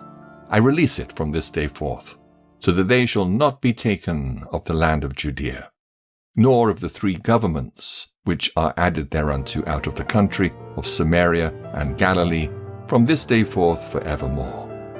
Let Jerusalem also be holy and free, with the borders thereof, both from tenths and tributes. And as for the tower which is at Jerusalem, I yield up authority over it, and give the high priest, that he may set in it such men as he shall choose to keep it. Moreover, I freely set at liberty every one of the Jews that were carried captives out of the land of Judea into any part of my kingdom, and I will that all my officers remit the tributes even of their cattle. Furthermore, I will that all the feasts and Sabbaths and new moons and solemn days, and the 3 days before the feast and the 3 days after the feast, shall be all of immunity and freedom for all the Jews in my realm. Also, no man shall have authority to meddle with or to molest any of them in any matter. I will, further, that there be enrolled among the king's forces about 30,000 men of the Jews, unto whom pay shall be given, as belongeth to all king's forces. And of them some shall be placed in the king's strongholds, of whom also some shall be set over the affairs of the kingdom, which are of trust. And I will that their overseers and governors be of themselves, and that they live after their own laws, even as the king hath commanded in the land of Judea. And concerning the 3 governments that are added to Judea from the country of Samaria, let them be joined with Judea, that they may be reckoned to be under one, nor bound to obey other authority than the high priests. As for Ptolemais and the land pertaining thereto, I give it as a free gift to the sanctuary at Jerusalem for the necessary expenses of the sanctuary. Moreover, I give every year 15,000 shekels of silver out of the king's accounts from the places appertaining, and all the overplus, which the officers paid not as in former time, from henceforth shall be given toward the works of the temple. And, besides this, the 5,000 shekels of silver which they took from the uses of the temple out of the accounts year by year, even those things shall be released, because they appertain to the priests that minister. And whosoever they be that flee unto the temple at Jerusalem, or be within the liberties hereof, being indebted unto the king, or for any other matter, let them be at liberty, and all that they have in my realm. For the building also and repairing of the works of the sanctuary expenses shall be given of the king's accounts. Yea, and for the building of the walls of Jerusalem, and the fortifying thereof round about, expenses shall be given out of the king's accounts, as also for the building of the walls in Judea. Now when Jonathan and the people heard these words, they gave no credit unto them, nor received them, because they remembered the great evil that he had done in Israel, for he had afflicted them very sore. But with Alexander they were well pleased, because he was the first that entreated of true peace with them, and they were confederate with him always. Then gathered King Alexander great forces, and camped over against Demetrius. And after the 2 kings had joined battle, Demetrius's host fled, but Alexander followed after him, and prevailed against him. And he continued the battle very sore, until the sun went down. And that day was Demetrius slain. Afterward, Alexander sent ambassadors to Ptolemy, king of Egypt, with a message to this effect: Forasmuch as I am come again to my realm, and am set in the throne of my progenitors, and have gotten the dominion, and overthrown Demetrius, and recovered our country. For after I had joined battle with him, both he and his host was discomfited by us, so that we sit in the throne of his kingdom. Now therefore, let us make a league of amity together, and give me now thy daughter to wife, and I will be thy son-in-law, and will give both thee and her, as according to thy dignity. Then Ptolemy the king gave answer, saying, Happy be the day wherein thou didst return into the land of thy fathers, and satest in the throne of their kingdom. And now will I do to thee as thou hast written. Meet me therefore at Ptolemais, that we may see one another, for I will marry my daughter to thee, according to thy desire. So Ptolemy went out of Egypt with his daughter Cleopatra, and they came unto Ptolemais in the 162nd year, where King Alexander meeting him, he gave unto him his daughter Cleopatra, and celebrated her marriage at Ptolemais with great glory, as the manner of kings is. Now King Alexander had written unto Jonathan that he should come and meet him, who thereupon went honorably to Ptolemais, where he met the 2 kings, and gave them and their friends silver and gold and many presents, and found favor in their sight. At that time, certain pestilent fellows of Israel, men of a wicked life, assembled themselves together against him to accuse him. But the king would not hear them. Yea, more than that, the king commanded to take off his garments and clothe them in purple, and they did so. And he made him sit by himself, and said unto his princes, Go with him into the midst of the city, and make proclamation that no man complain against him of any matter, and that no man trouble him for any manner of cause. Now when his accusers saw that he was honored according to their proclamation, and clothed in purple, they fled all away. So the king honored him, and wrote him among his chief friends, and made him a duke, and partaker of his dominion. Afterward Jonathan returned to Jerusalem with peace and gladness. Furthermore, in the 163 year came Demetrius, son of Demetrius, out of Crete, into the land of his fathers, whereof when King Alexander heard tell, he was right sorry, and returned unto Antioch.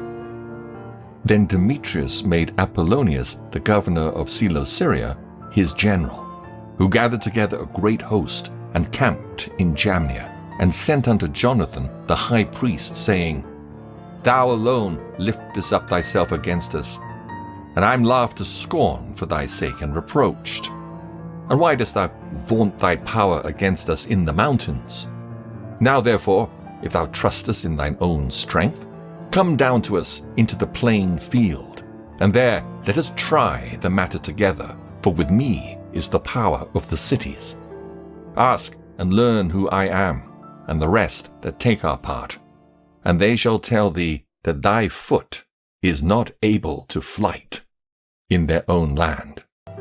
Wherefore now thou shalt not be able to abide the horsemen, and so great a power in the plain, where is neither stone nor flint, nor place to flee unto. So when Jonathan heard these words of Apollonius, he was moved in his mind. And choosing 10,000 men, he went out of Jerusalem, where Simon his brother met him for to help him. And he pitched his tents against Joppa. But they of Joppa shut him out of the city, because Apollonius had a garrison there. Then Jonathan laid siege unto it, whereupon they of the city let him in for fear. And so Jonathan won Joppa. Wherefore when Apollonius heard, he took 3,000 horsemen with a great host of footmen, and went to Azotus as one that journeyed, and therewithal drew him forth into the plain, because he had a great number of horsemen in whom he put his trust. Then Jonathan followed after him to Azotus, where the armies joined battle. Now Apollonius had left 1,000 horsemen in ambush, and Jonathan knew that there was an ambushment behind him, for they had compassed in his host, and cast darts at the people from morning till evening. But the people stood still, as Jonathan had commanded them, and so the enemy's horses were tired. Then brought Simon forth his host, and set them against the footmen, for the horsemen were spent, who were discomfited by him, and fled. The horsemen also, being scattered in the field, fled to Azotus, and went to Beth-dagon, their idol's temple, for safety. But Jonathan set fire on Azotus and the cities round about it, and took their spoils, and the temple of Dagon with them that were fled into it. He burned with fire. Thus there were burned and slain with the sword well nigh 8,000 men. And from thence Jonathan removed his host, and camped against Askelon, where the men of the city came forth, and met him with great pomp. After this returned Jonathan and his host unto Jerusalem, having many spoils. Now when King Alexander heard these things, he honored Jonathan yet more, and sent him a buckle of gold, as the use is to be given to such as are of the king's blood. He gave him also Acheron, with the borders thereof, in possession. Chapter 11. And the king of Egypt gathered together a great host, like the sand that lieth upon the seashore, and many ships, and went about through deceit to get Alexander's kingdom, and join it to his own. Whereupon he took his journey into Spain in peaceable manner, so as they of the cities opened unto him and met him, for King Alexander had commanded them so to do, because he was his brother-in-law. Now, as Ptolemy entered into the cities, he set in every one of them a garrison of soldiers to keep it. And when he came near to Azotus, they showed him the temple of Dagon that was burnt, and Azotus and the suburbs thereof that were destroyed, and the bodies that were cast abroad, and them that he had burnt in the battle, for they had made heaps of them by the way where he should pass. Also they told the king whatsoever Jonathan had done, to the intent he might blame him. But the king held his peace. Then Jonathan met the king with great pomp at Joppa, where they saluted one another, and lodged. Afterward Jonathan, when he had gone with the king to the river called Eleutherus, returned again to Jerusalem. King Ptolemy therefore, having gotten the dominion of the cities by the sea unto Seleucia upon the sea coast, imagined wicked counsels against Alexander. Whereupon he sent ambassadors unto King Demetrius, saying, Come, let us make a league betwixt us, and I will give thee my daughter whom Alexander hath, and thou shalt reign in thy father's kingdom. For I repent that I gave my daughter unto him, for he sought to slay me. Thus did he slander him, because he was desirous of his kingdom. Wherefore he took his daughter from him, and gave her to Demetrius, and forsook Alexander, so that their hatred was openly known. Then Ptolemy entered into Antioch, where he set 2 crowns upon his head, the crown of Asia and of Egypt. In the mean season was King Alexander in Cilicia, because those that dwelt in those parts had revolted from him. But when Alexander heard of this, he came to war against him, whereupon King Ptolemy brought forth his host and met him with a mighty power, and put him to flight. So Alexander fled into Arabia, there to be defended. But King Ptolemy was exalted. For Zabdiel the Arabian took off Alexander's head, and sent it unto Ptolemy. King Ptolemy also died the 3rd day after, and they that were in the strongholds were slain one of another. By this means Demetrius reigned in the 167th year. At the same time, Jonathan gathered together them that were in Judea to take the tower that was in Jerusalem, and he made many engines of war against it. Then came ungodly persons who hated their own people, went unto the king, and told him that Jonathan besieged the tower. Whereof, when he heard, he was angry, and immediately removing, he came to Ptolemais, and wrote unto Jonathan that he should not lay siege to the tower, but come and speak with him at Ptolemais in great haste. Nevertheless, Jonathan, when he heard this, commanded to besiege it still. And he chose certain of the elders of Israel and the priests, and put himself in peril, and took silver and gold and raiment and divers presents besides, and went to Ptolemais unto the king, where he found favor in his sight. And though certain ungodly men of the people had made complaints against him, yet the king entreated him as his predecessors had done before, and promoted him in the sight of all his friends, and confirmed him in the high priesthood and in all the honors that he had before, and gave him preeminence among his chief friends. Then Jonathan desired the king that he would make Judea free from tribute, as also the 3 governments with the country of Samaria, and he promised him 300 talents. So the king consented, and wrote letters unto Jonathan of all these things after this manner. King Demetrius, unto his brother Jonathan, and unto the nation of the Jews, sendeth greeting.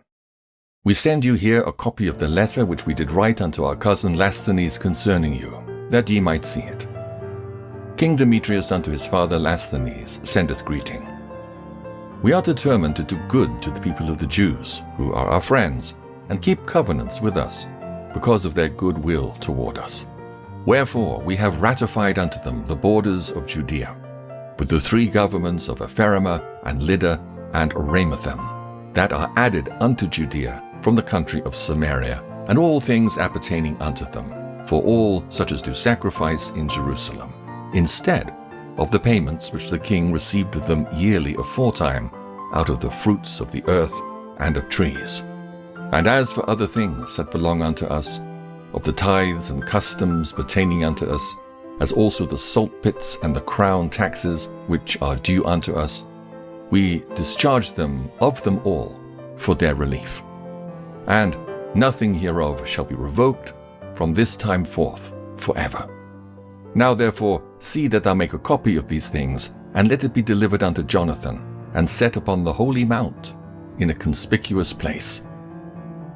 After this, when King Demetrius saw that the land was quiet before him, and that no resistance was made against him, he sent away all his forces, every one to his own place, except certain bands of strangers whom he had gathered from the isles of the heathen.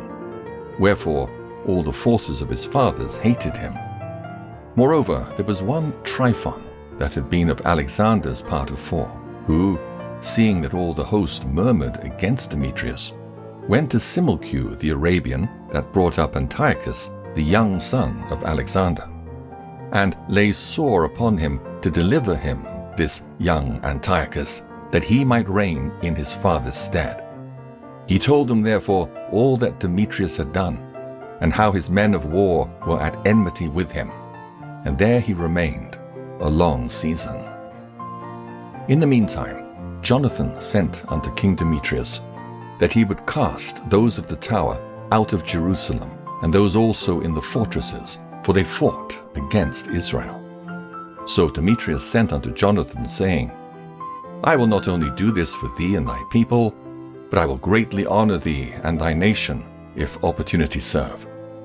Now therefore thou shalt do well, if thou send me men to help me, for all my forces are gone from me. Upon this Jonathan sent him 3,000 strong men unto Antioch. And when they came to the king was very glad of their coming. Howbeit, they that were of the city gathered themselves together into the midst of the city, to the number of 120,000 men, and would have slain the king. Wherefore the king fled into the court, but they of the city kept the passages of the city, and began to fight.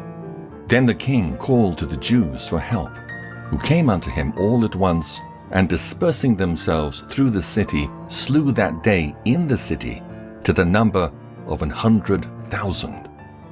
Also they set fire on the city, and gat many spoils that day, and delivered the king. So when they of the city saw that the Jews had got the city as they would, their courage was abated. Wherefore they made supplication to the king, and cried, saying, Grant us peace, and let the Jews cease from assaulting us and the city. With that they cast away their weapons, and made peace. And the Jews were honored in the sight of the king, and in the sight of all that were in his realm. And they returned to Jerusalem, having great spoils. So King Demetrius sat on the throne of his kingdom, and the land was quiet before him. Nevertheless he dissembled in all that he ever spake, and estranged himself from Jonathan. Neither rewarded he him according to the benefits which he had received of him, but troubled him very sore. After this returned Tryphon, and with him the young child Antiochus, who reigned and was crowned. Then there gathered unto him all the men of war whom Demetrius had put away, and they fought against Demetrius, who turned his back and fled. Moreover, Tryphon took the elephants, and won Antioch. At that time young Antiochus wrote unto Jonathan, saying, I confirm thee in the high priesthood, and appoint thee ruler over the 4 governments, and to be one of the king's friends. Upon this he sent him golden vessels to be served in, and gave him leave to drink in gold, and to be clothed in purple, and to wear a golden buckle. His brother Simon also he made captain from the place called the Ladder of Tyrus unto the borders of Egypt. Then Jonathan went forth and passed through the cities beyond the water, and all the forces of Syria gathered themselves unto him for to help him. And when he came to Ascalon, they of the city met him honorably. From whence he went to Gaza, but they of Gaza shut him out. Wherefore he laid siege unto it, and burned the suburbs thereof with fire, and spoiled them. Afterward, when they of Gaza made supplication unto Jonathan, he made peace with them, and took the sons of their chief men for hostages, and sent them to Jerusalem, and passed through the country unto Damascus. Now, when Jonathan heard that Demetrius's princes were come to Cades, which is in Galilee, with a great power, purposing to remove him out of the country, he went to meet them, and left Simon his brother in the country. Then Simon encamped against Bethsura, and fought against it a long season, and shut it up. But they desired to have peace with him, which he granted them, and then put them out from thence, and took the city, and set a garrison in it. As for Jonathan and his hosts, they pitched at the water of Gennesar, from whence betimes in the morning they gat them to the plain of Nasor. And behold, the host of strangers met them in the plain, who, having laid men in ambush for him in the mountains, came themselves over against him. So, when they that lay in ambush rose out of their places and joined battle, all that were of Jonathan's side fled, insomuch as there was not one of them left, except Mattathias the son of Absalom, and Judas the son of Calphi, the captains of the host. Then Jonathan rent his clothes, and cast earth upon his head, and prayed. Afterwards, turning again to battle, he put them to flight. So they ran away. Now, when his own men that were fled saw this, they turned again unto him, and with him pursued them to Cades, even unto their own tents, and there they camped. So there were slain of the heathen that day about 3,000 men. But Jonathan returned to Jerusalem.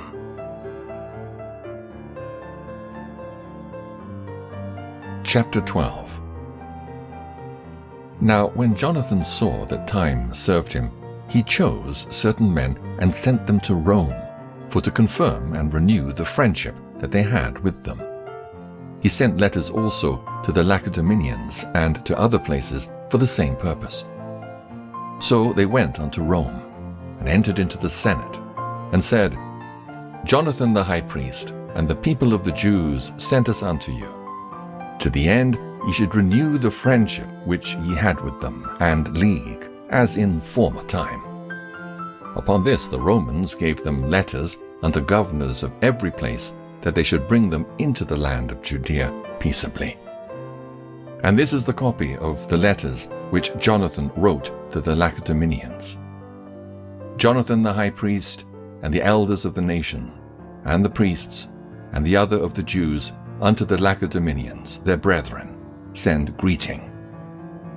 There were letters sent in times past unto Ananias the high priest from Darius, who reigned then among you, to signify that ye are our brethren, as the copy here underwritten doth specify. At which time Ananias entreated the ambassador that was sent honorably, and received the letters, wherein declaration was made of the league and friendship. Therefore we also, albeit we need none of these things, that we have the holy books of Scripture in our hands to comfort us, have nevertheless attempted to send unto you for the renewing of brotherhood and friendship, lest we should become strangers unto you altogether. For there's a long time past since ye sent unto us. We, therefore, at all times without ceasing, both in our feasts and other convenient days, do remember you in the sacrifices which we offer, and in our prayers, as reason is, and as it becometh us to think upon our brethren. And we are right glad of your honor. As for ourselves, we have had great troubles and wars on every side, forasmuch as the kings that are round about us have fought against us. Howbeit, we would not be troublesome unto you, nor to others of our confederates and friends in these wars.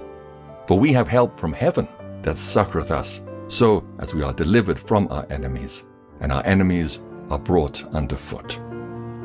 For this cause we chose Numanius the son of Antiochus, and Antipater the son of Jason, and sent them unto the Romans, to renew the amity that we had with them and the former league. We commanded them also to go unto you, and to salute and to deliver you our letters concerning the renewing of our brotherhood. Wherefore now ye shall do well to give us an answer thereto. And this is the copy of the letters which Onias sent. Arius, king of the Lacedaemonians, to Onias the high priest, greeting. It is found in writing that the Lacedaemonians and Jews are brethren, and that they are of the stock of Abraham. Now therefore, since this is come to our knowledge, ye shall do well to write unto us of your prosperity. We do write back again to you, that your cattle and goods are ours, and ours are yours. We do command therefore our ambassadors to make report unto you on this wise. Now when Jonathan heard that Demetrius's princes were come to fight against him with a greater host than afore, he removed from Jerusalem and met them in the land of Amathus, for he gave them no respite to enter his country. He sent spies also into their tents, who came again and told them that they were appointed to come upon them in the night season. Wherefore so soon as the sun went down, Jonathan commanded his men to watch and to be in arms, that all the night long they might be ready to fight. Also he sent forth sentinels round about the host. But when the adversaries heard that Jonathan and his men were ready for battle, they feared and trembled in their hearts, and they kindled fires in their camp. Howbeit Jonathan and his company knew it not till the morning, for they saw the lights burning. Then Jonathan pursued after them, but overtook them not, for they were gone over the river Eleutherus. Wherefore Jonathan turned to the Arabians, who were called the Zabadeans, and smote them, and took their spoils. And removing thence, he came to Damascus, and so passed through all the country. Simon also went forth, and passed through the country unto Ascalon, and the holds there adjoining, from whence he turned aside to Joppa, and won it. For he had heard that they would deliver the hold unto them that took Demetrius's part. Wherefore he set a garrison there to keep it.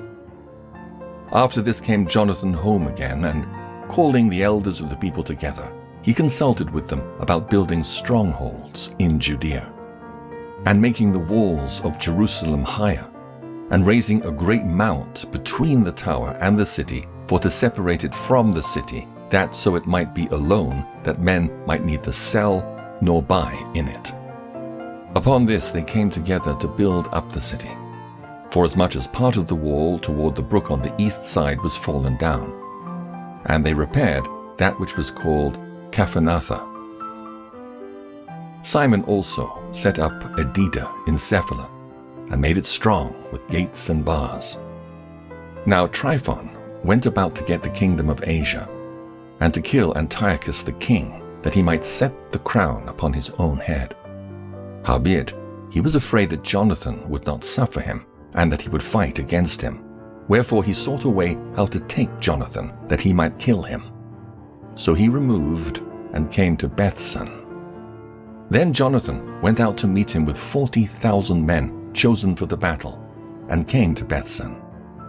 Now when Tryphon saw Jonathan came with so great a force, he durst not stretch his hand against him, but received him honorably, and commended him unto all his friends, and gave him gifts, and commanded his men of war to be as obedient unto him as to himself.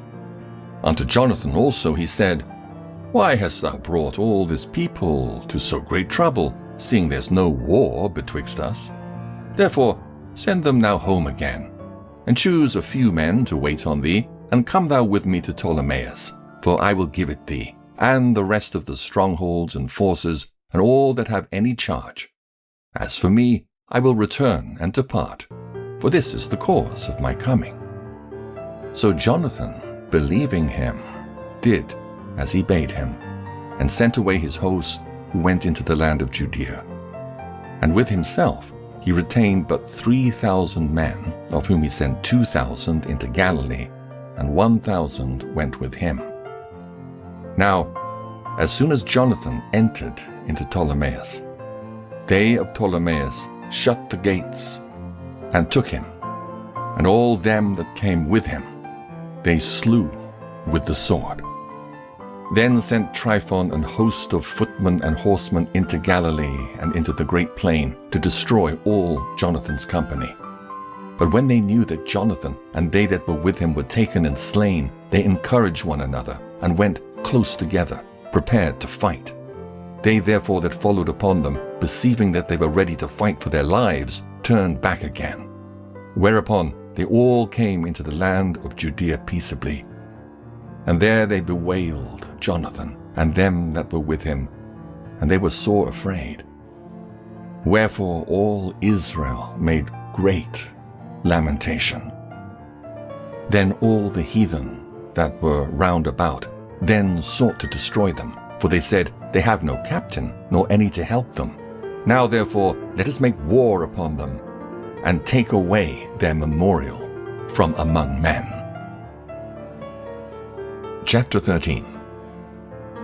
Now when Simon heard that Tryphon had gathered together a great host to invade the land of Judea and destroy it, and saw that the people was in great trembling and fear, he went up to Jerusalem and gathered the people together, and gave them exhortation, saying, "Ye yourselves know what great things I and my brethren and my father's house have done for the laws and the sanctuary, the battles also and troubles which we have seen, by reason whereof all my brethren are slain for Israel's sake, and I am left alone. Now therefore be it far from me that I should spare mine own life in any time of trouble, for I am no better than my brethren.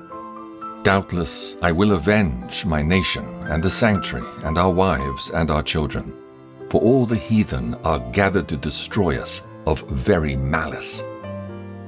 Now as soon as the people heard these words, their spirit revived, and they answered with a loud voice, saying, "Thou shalt be our leader instead of Judas and Jonathan thy brother. Fight thou our battles, and whatsoever thou commandest us, that will we do."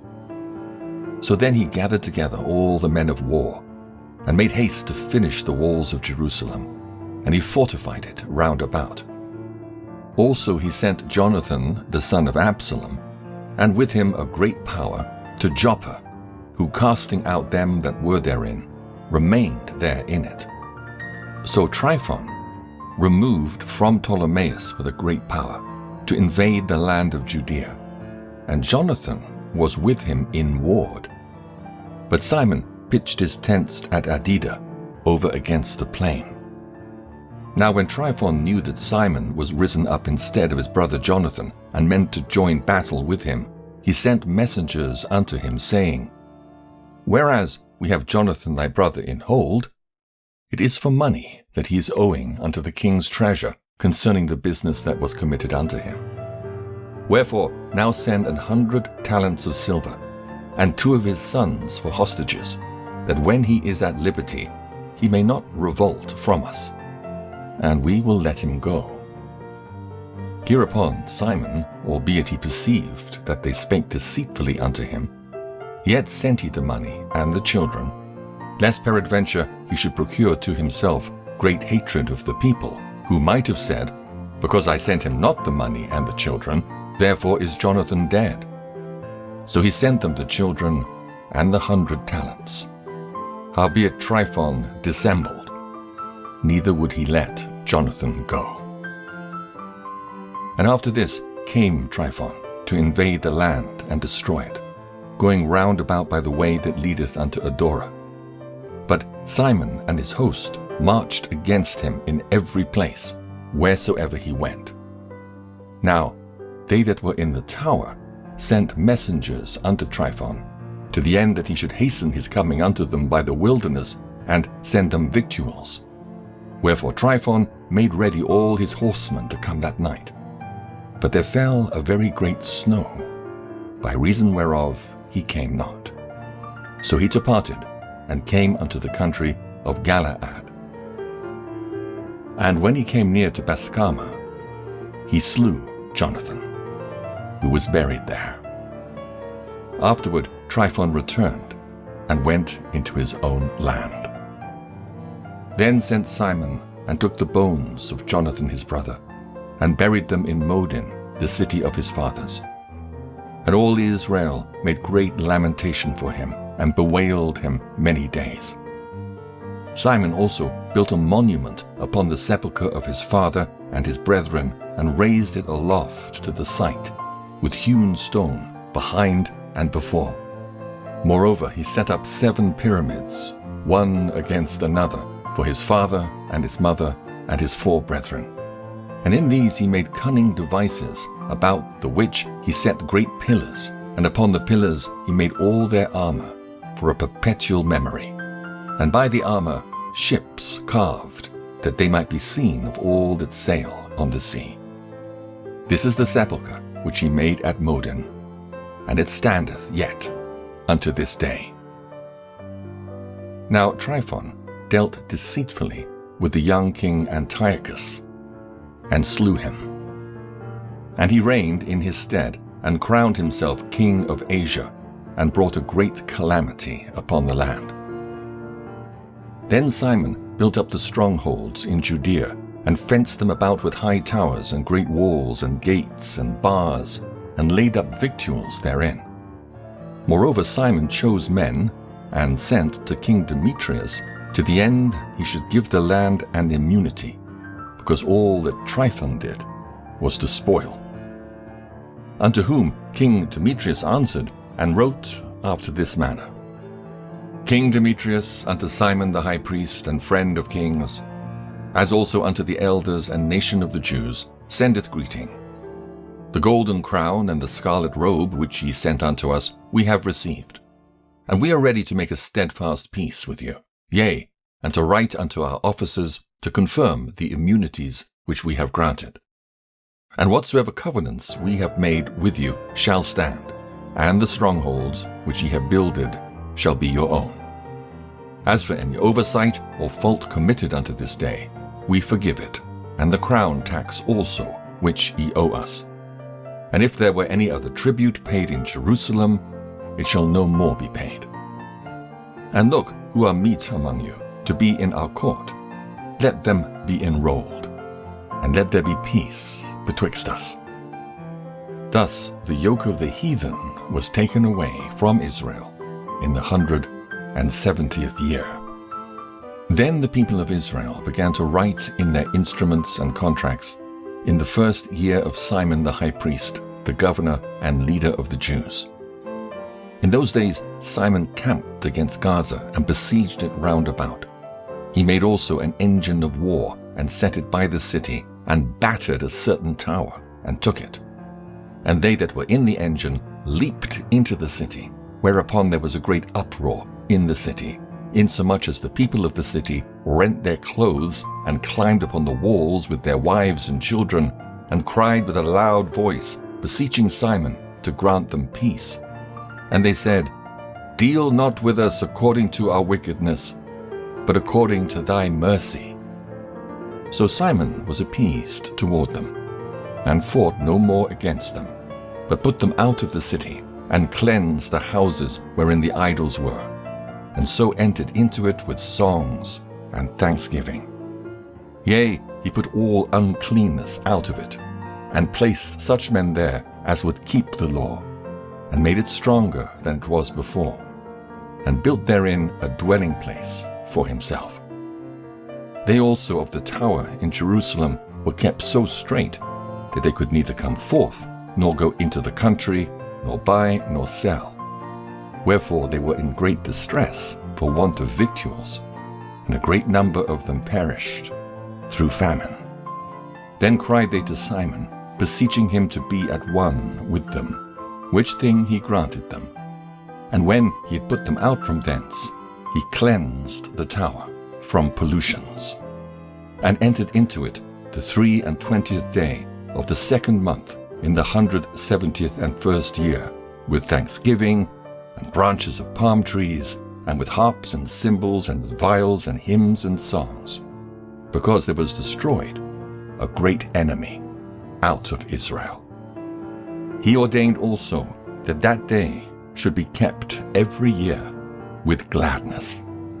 Moreover, the hill of the temple that was by the tower he made stronger than it was, and there he dwelt himself with his company. And when Simon saw that John, his son, was a valiant man, he made him captain of all the hosts, and he dwelt in Gazara. Chapter 14.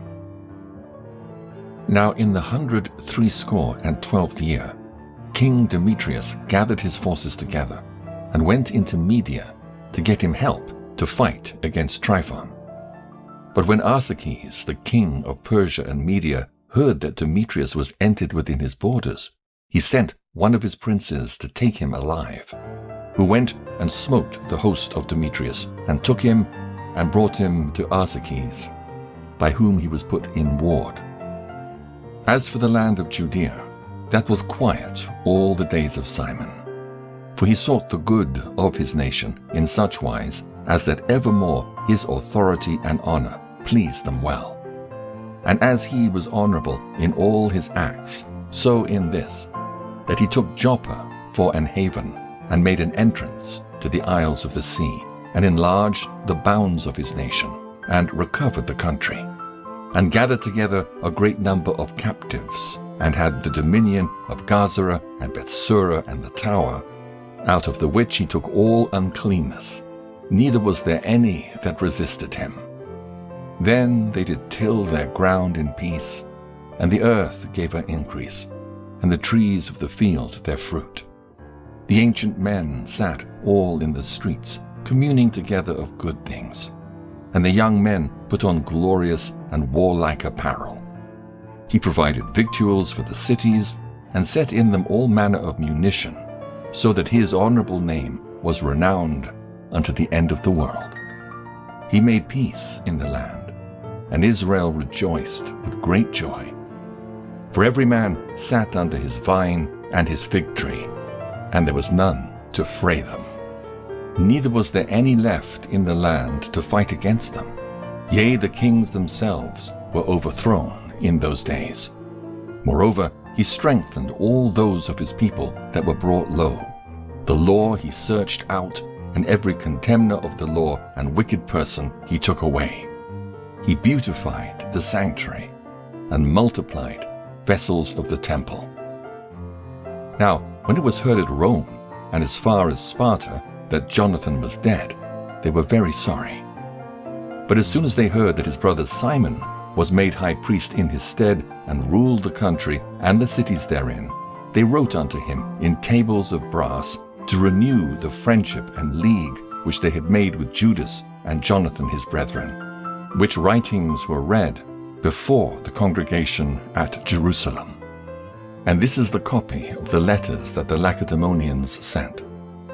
The rulers of the Lacedaemonians with the city, unto Simon the high priest and the elders and priests and residue of the people of the Jews, our brethren, send greeting.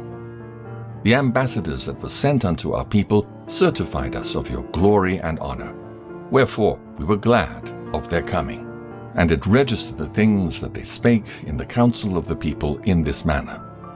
Numenius, son of Antiochus, and Antipater, son of Jason, the Jews' ambassadors, came unto us to renew the friendship they had with us. And it pleased the people to entertain the men honorably, and to put the copy of their ambassage in public records, to the end the people of the Lacedaemonians might have a memorial thereof. Furthermore, we have written a copy thereof unto Simon the high priest. After this, Simon sent Numenius to Rome with a great shield of gold of 1,000 pound weight, to confirm the league with them. Whereof when the people heard, they said, What thanks shall we give to Simon and his sons? For he and his brethren and the house of his father have established Israel, and chased away in fight their enemies from them, and confirmed their liberty.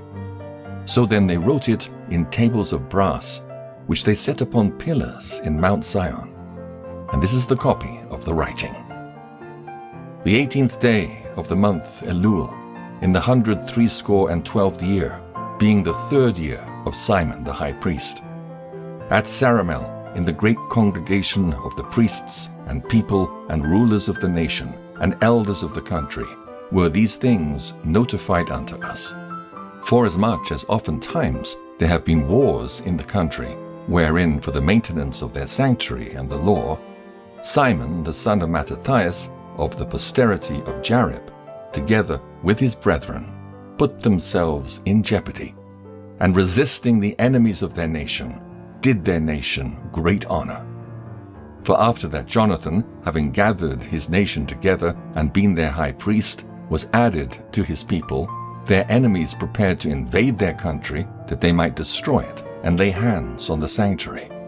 At which time Simon rose up and fought for his nation, and spent much of his own substance, and armed the valiant men of his nation, and gave them wages, and fortified the cities of Judea, together with Bethsura, that lieth upon the borders of Judea, where the armor of their enemies had been before, but he set a garrison of Jews there. Moreover, he fortified Joppa, which lieth upon the sea, and Gazara, that bordereth upon Azotus, where the enemies had dwelt before, but he placed Jews there, and furnished them with all things convenient for the reparation thereof. The people therefore sang the acts of Simon, and to what glory he thought to bring his nation, made him their governor and chief priest, because he had done all these things, and for the justice and faith which he kept to his nation, and for that he sought by all means to exalt his people. For in his time things prospered in his hands, so that the heathen were taken out of their country, and they also that were in the city of David in Jerusalem, who had made themselves a tower, out of which they issued, and polluted all about the sanctuary, and did much hurt in the holy place. But he placed Jews therein, and fortified it for the safety of the country and the city, and raised up the walls of Jerusalem. King Demetrius also confirmed him in the high priesthood according to those things, and made him one of his friends, and honored him with great honor. For he had heard say that the Romans had called the Jews their friends and confederates and brethren, and that they had entertained the ambassadors of Simon honorably. Also that the Jews and priests were well pleased that Simon should be their governor and high priest forever, until there should arise a faithful prophet. Moreover, that he should be their captain, and should take charge of the sanctuary, to set them over their works, and over the country, and over the armor, and over the fortresses, that, I say, he should take charge of the sanctuary. Besides this, that he should be obeyed of every man, and that all the writings in the country should be made in his name, and that he should be clothed in purple, and wear gold. Also, that it should be lawful for none of the people or priests to break any of these things, or to gainsay his words, or to gather an assembly in the country without him, or to be clothed in purple, or wear a buckle of gold. And whosoever should do otherwise, or break any of these things, he should be punished. Thus it liked all the people to deal with Simon, and to do as hath been said. Then Simon accepted hereof, and was well pleased to be high priest, and captain, and governor of the Jews and priests, and to defend them all. So they commanded that this writing should be put in tables of brass, and that they should be set up within the compass of the sanctuary in a conspicuous place. Also that the copies thereof should be laid up in the treasury, to the end that Simon and his sons might have them. Chapter 15.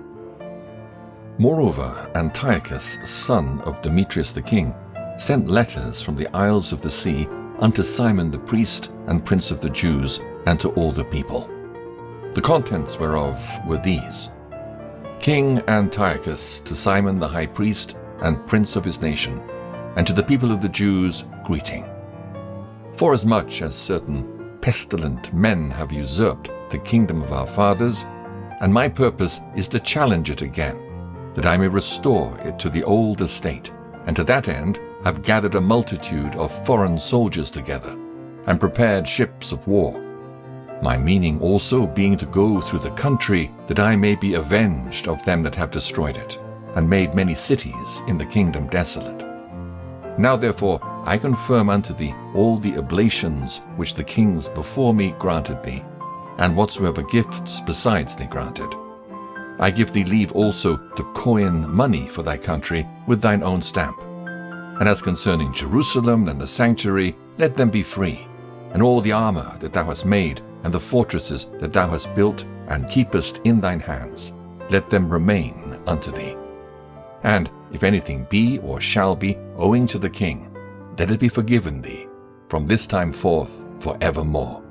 Furthermore, when we have obtained our kingdom, we will honor thee and thy nation and thy temple with great honor, so that your honor shall be known throughout the world.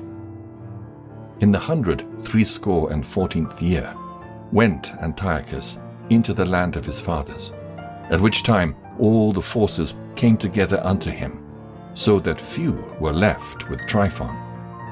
Wherefore, being pursued by King Antiochus, he fled unto Dora, which lieth by the seaside, for he saw that troubles came upon him all at once, and that his forces had forsaken him.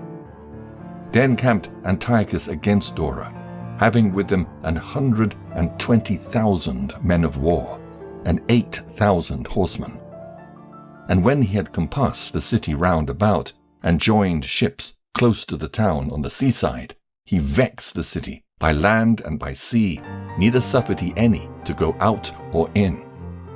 In the mean season came Numenius and his company from Rome, having letters to the kings and countries, wherein were written these things. Lucius, consul of the Romans, unto King Ptolemy, greeting. The Jews' ambassadors, our friends and confederates, came unto us to renew the old friendship and league, being sent from Simon the high priest and from the people of the Jews. And they brought a shield of gold of 1,000 pounds. We thought it good, therefore, to write unto the kings and countries that they should do them no harm, nor fight against them, their cities or countries, nor yet aid their enemies against them. It seemed also good to us to receive the shield of them. If therefore there be any pestilent fellows that have fled from their country unto you, deliver them unto Simon the high priest, that he may punish them according to their own law. The same things wrote he likewise unto Demetrius the king, and Attalus, to Areathes, and Asarches, and to all the countries, and to Sampsames, and the Lacedaemonians, and to Delos, and Mindus, and Sicyon, and Caria, and Samos, and Pamphylia, and Lycia, and Halicarnassus, and Rhodus, and Aradus, and Cos, and Sidon, and Aradus, and Gortnia, and Cnidus, and Cyprus, and Cyrene. And the copy hereof they wrote to Simon the high priest. So Antiochus the king camped against Dora the second day, assaulting it continually, and making engines, by which means he shut up Tryphon, that he could neither go out nor in. At that time Simon sent him 2,000 chosen men to aid him, silver also, and gold, and much armor. Nevertheless he would not receive them, but brake all the covenants which he had made with him afore, and became strange unto him. Furthermore he sent unto him Athenobius, one of his friends, to commune with him, and say, Ye withhold Joppa and Garzara, with the tower that is in Jerusalem, which are cities in my realm. The borders thereof ye have wasted, and done great hurt in the land, and got the dominion of many places within my kingdom. Now therefore deliver the cities which ye have taken, and the tributes of the places whereof ye have gotten dominion, without the borders of Judea. Or else give me for them 500 talents of silver, and for the harm that ye have done, and the tributes of the cities other 500 talents. If not, we will come and fight against you." So Athenobius, the king's friend, came to Jerusalem, and when he saw the glory of Simon and the cupboard of gold and silver plate and his great attendants, he was astonished, and told him the king's message. Then answered Simon and said unto him, "We have neither taken other men's land, nor holden that which appertaineth to others, but the inheritance of our fathers, which our enemies had wrongfully in possession a certain time. Wherefore we, having opportunity, hold the inheritance of our fathers. And whereas thou demandest Joppa and Gaza, albeit they did great harm unto the people in our country, yet will we give thee 100 talents for them." Hereunto Athenobius answered him not a word, but returned in a rage to the king, and made report unto him of these speeches, and of the glory of Simon, and of all that he had seen. Whereupon the king was exceeding wroth. In the meantime fled Tryphon by ship unto Orthius. Then the king made Sendebeus captain of the seacoast, and gave him an host of footmen and horsemen, and commanded him to remove his host toward Judea. Also he commanded him to build up Cedron, and to fortify the gates, and to war against the people. But as for the king himself, he pursued Tryphon. So Sendebeus came to Jamnia, and began to provoke the people, and to invade Judea, and to take people prisoners, and slay them. And when he had built up Cedru, he set horsemen there, and an host of footmen, to the end that, issuing out, they might make outroads upon the ways of Judea, as the king had commanded him. Chapter 16. Then came up John from Gaza, and told Simon his father what Sendebeus had done. Wherefore Simon called his 2 eldest sons, Judas and John, and said unto them, I and my brethren and my father's house have ever from my youth unto this day fought against the enemies of Israel. And things have prospered so well in our hands, that we have delivered Israel oftentimes. But now I am old, and ye, by God's mercy, are of a sufficient age. Be ye instead of me and my brother, and go and fight for our nation, and the help from heaven be with you. So he chose out of the country 20,000 men of war with horsemen, who went out against Sendebeus, and rested that night at Modin. And when, as they arose in the morning and went into the plain, behold, a mighty great host, both of footmen and horsemen, came against them. Howbeit, there was a water brook betwixt them. So he and his people pitched over against them. And when he saw that the people were afraid to go over the water brook, he went first over himself, and then the men, seeing him, passed through after him. That done, he divided his men, and set the horsemen in the midst of the footmen, for the enemy's horsemen were very many. Then sounded they with the holy trumpets, whereupon Sendebeus and his host were put to flight, so that many of them were slain, and the remnant gat them to the stronghold. At that time was Judas, John's brother, wounded. But John still followed after them until he came to Cedron, which Sendebeus had built. So they fled even unto the towers in the fields of Azotus, wherefore he burned it with fire, so that there was slain of them about 2,000 men. Afterward he returned into the land of Judea in peace. Moreover, in the plain of Jericho was Ptolemaeus, the son of Abibus, made captain. And he had abundance of silver and gold, for he was the high priest's son-in-law. Wherefore, his heart being lifted up, he thought to get the country to himself, and thereupon consulted deceitfully against Simon and his sons to destroy them. Now Simon was visiting the cities that were in the country, and taking care for the good ordering of them, at which time he came down himself to Jericho with his sons Mattathias and Judas, in the 117th year, in the 11th month, called Sabbat. where the son of Abibus, receiving them deceitfully into a little hold called Docus, which he had built, made them a great banquet. Howbeit he had hid men there. So when Simon and his sons had drunk largely, Ptolemy and his men rose up and took their weapons and came upon Simon into the banqueting place and slew him, and his 2 sons, and certain of his servants, in which doing he committed a great treachery, and recompensed evil for good. Then Ptolemy wrote these things, and sent to the king that he should send him an host to aid him, and he would deliver him the country and cities. He sent others also to Gaza to kill John, and unto the tribunes he sent letters to come unto him, that he might give them silver and gold and rewards. And others he sent to take Jerusalem and the mountain of the temple. Now one had run afore to Gaza, and told John that his father and brethren were slain. And quoth he, Ptolemy hath sent to slay thee also. Hereof when he heard, he was sore astonished. So he laid hands on them that were come to destroy him, and slew them, for he knew that they sought to make him away. As concerning the rest of the acts of John, and his wars, and worthy deeds which he did, and the building of the walls which he made, and his doings, behold, these are written in the chronicles of his priesthood, from the time he was made high priest after his father.